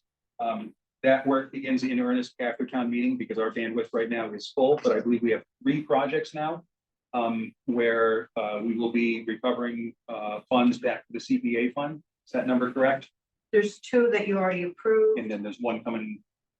Yeah, one more coming. So for the next, but maybe more for your next meeting, depending on. I was hoping to have some for tonight, but just. But with the warrant articles and everything, it's in everything else, it's, yeah. So that process is underway. That was one of the questions that Kathy Cook raised in her email, how that process was going. And the question will certainly be asked on the 6th, and that's where we are. Chair report. Other than sending back the letter and the emails that we've already discussed, that's what happened during the past week. That and like a week and a half ago, like I said, I had a wonderful and productive conversation with Kevin Millen. Any other business of the CPC? I don't have any. Anybody? Okay. Minutes, as I understand, Grant, you went through with your usual fine tooth comb and made some edits. Is that correct? Yes, so I think Yeah, that's if you distributed. look on Yes. the January Edited 11th, copy. you'll see his edits. I'm happy to go through them, but it might be easier to I've gone review through. the highlights. Yeah, no, but why don't we attack it this way? In addition to Grant's edits, has everyone had a chance to thumb through it and go through it? I was able to earlier this evening before the meeting got started. Betsy and I were here about 10 minutes early, so I was able to go through it.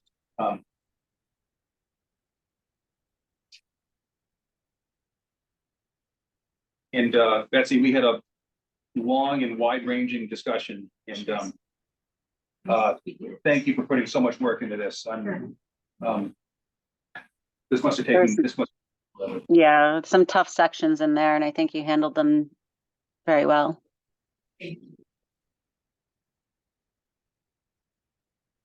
I'll wait until everyone feels comfortable.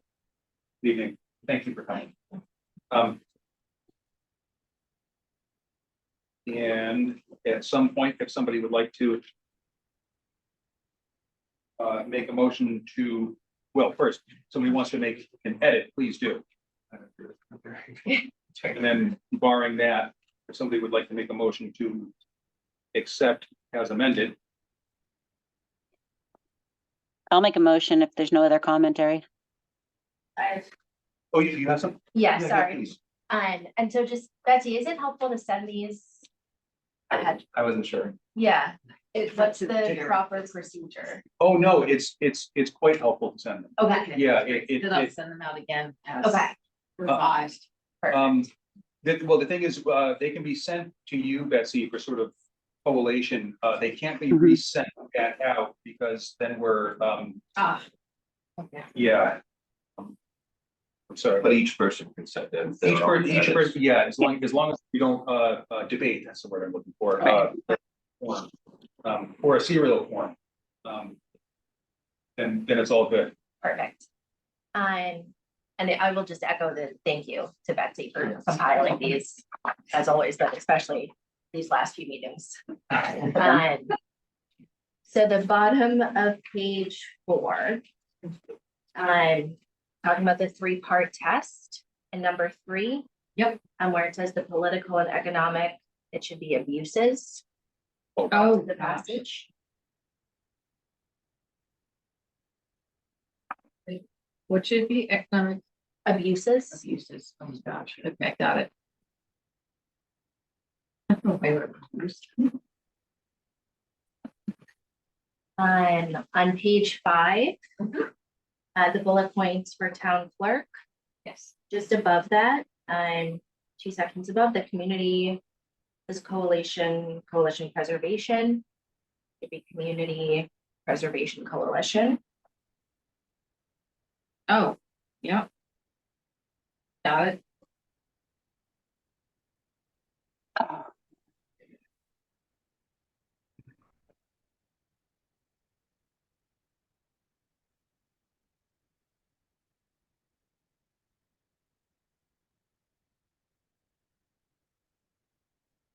Was the green legible on the paper copy? Oh, it is, okay, Yeah. yeah. I wasn't. I wasn't sure. Yeah, it'd be better.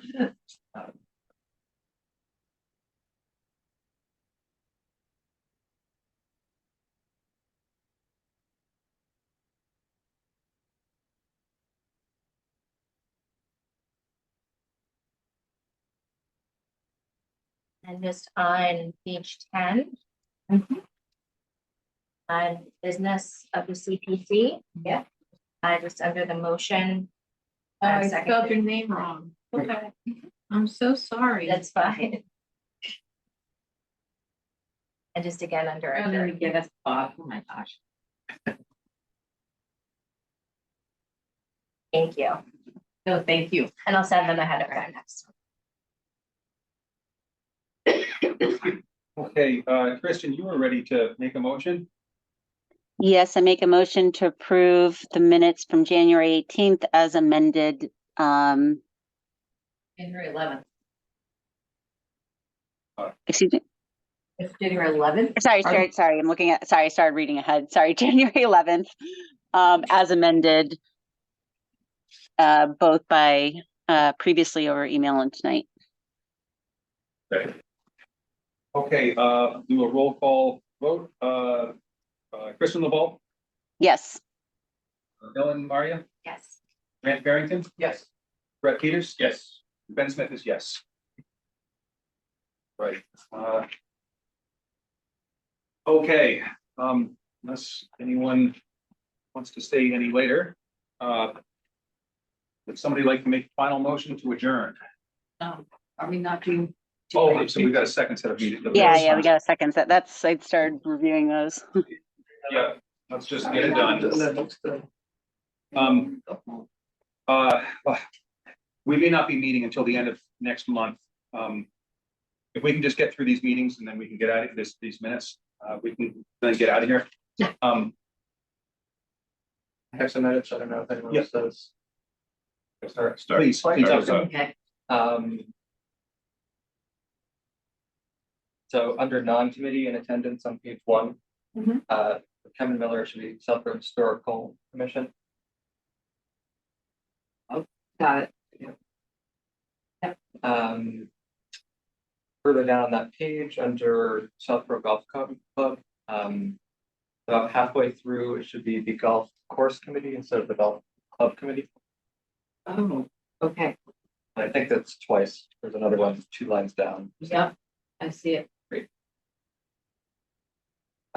Actually, there's a few more on that page. So Oh, just make a note to change them all. yeah, just throughout that, Yeah. I think in the next 2 paragraphs, there's 2 more mentions. For golf. Yep. And actually, on the next page, there's one as well. So just, yeah. Let's see, so on page 2, paragraph 3, it should be town council with the final word in the paragraph. Council SEL. Oh.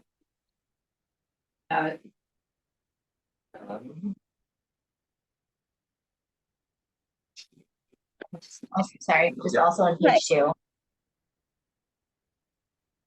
want to go, Kristen? No, please go ahead, because my question's a little bit different. So go ahead. I'm under STC Peninsula Trail versus Catherine McKee. I think it's a capital K. I thought that was a capital K. Hold on, I'll make it bigger.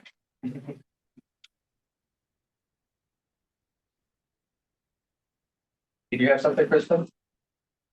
I did. It's a little bit, it's maybe more of a question to Ben, and maybe just on, there's a paragraph in there where it's specific to what Lisa Felton said. So I wonder, in this case, I feel, given the sensitivity of some of the topics here, if she should have the opportunity. I know she's not here and I know we could vote these through, but at the same time, if there's a paragraph about me, I might want the chance before we publish them to look at them. And Good point. I'll tell you one thing that we can do. Honestly, the reason I want to do it tonight is I get these emails telling me how badly I failed by not getting them in on time. we could get on like a 5-minute Zoom, right? And in the morning, we've done that with rec, and have a quick vote if we need to, if it doesn't work out in the 6th. We can comply with the I don't know, it's public meeting law, by posting draft minutes. We will then, at our next meeting on, in February, we can go through and turn them from draft into finalized minutes, but we can submit draft minutes as long as they're labeled draft. And that- Again, my concern is if this does become highlighted in any way, I would hate for the minutes to be quoted. And maybe maybe Lisa doesn't care. Maybe, I don't know. No, That- I take that courtesy also. Honestly, in Lisa's position, I would want the same courtesy. What's the date of those minutes? The 18th, Of what? January. Yeah, so why don't you just approve them on, don't send in draft minutes, And we just do it on the 6th just do them on the 6th. of our independent meeting. Okay, yeah, I mean, Oh, yeah. yeah, I was, okay, The trouble with draft minutes, I'll just say this from my perspective, is if there's something wrong in there, they're out there. yeah, And then, Yeah, exactly. I'm just afraid someone would pick up a quote and next thing, it's, you never know. and failing that, if, we can't assemble a form on the 6th, or we don't have the ability or time to get to it. Minutes have been submitted late before. Well, no, but we could also have literally, we could have like a 5-minute Zoom. We've done that at noon. We've done that at 9 a.m. purely to to vote on something. Okay, then let's handle it that way. Corrections through email. Yeah, and actually that Yeah, and then Betsy- send me all your edits. And then thank I you, can, Betsy. yeah, so thank you all. Oh, great. So with that, would somebody like to make a motion to adjourn? A motion to adjourn. And is there a second? Second. Thank you, Ellen. Roll call vote, Kristen Laval, Yes. Ellen Mario. Yes. Grant Farrington. Yes. Brett Peters. Yes. Ben Smith is yes. Thank you all, everyone. This is the longest CPC meeting that I recall in several years. We got through it. Thank you, guys. Thank you. Have a good night. Right. Bye.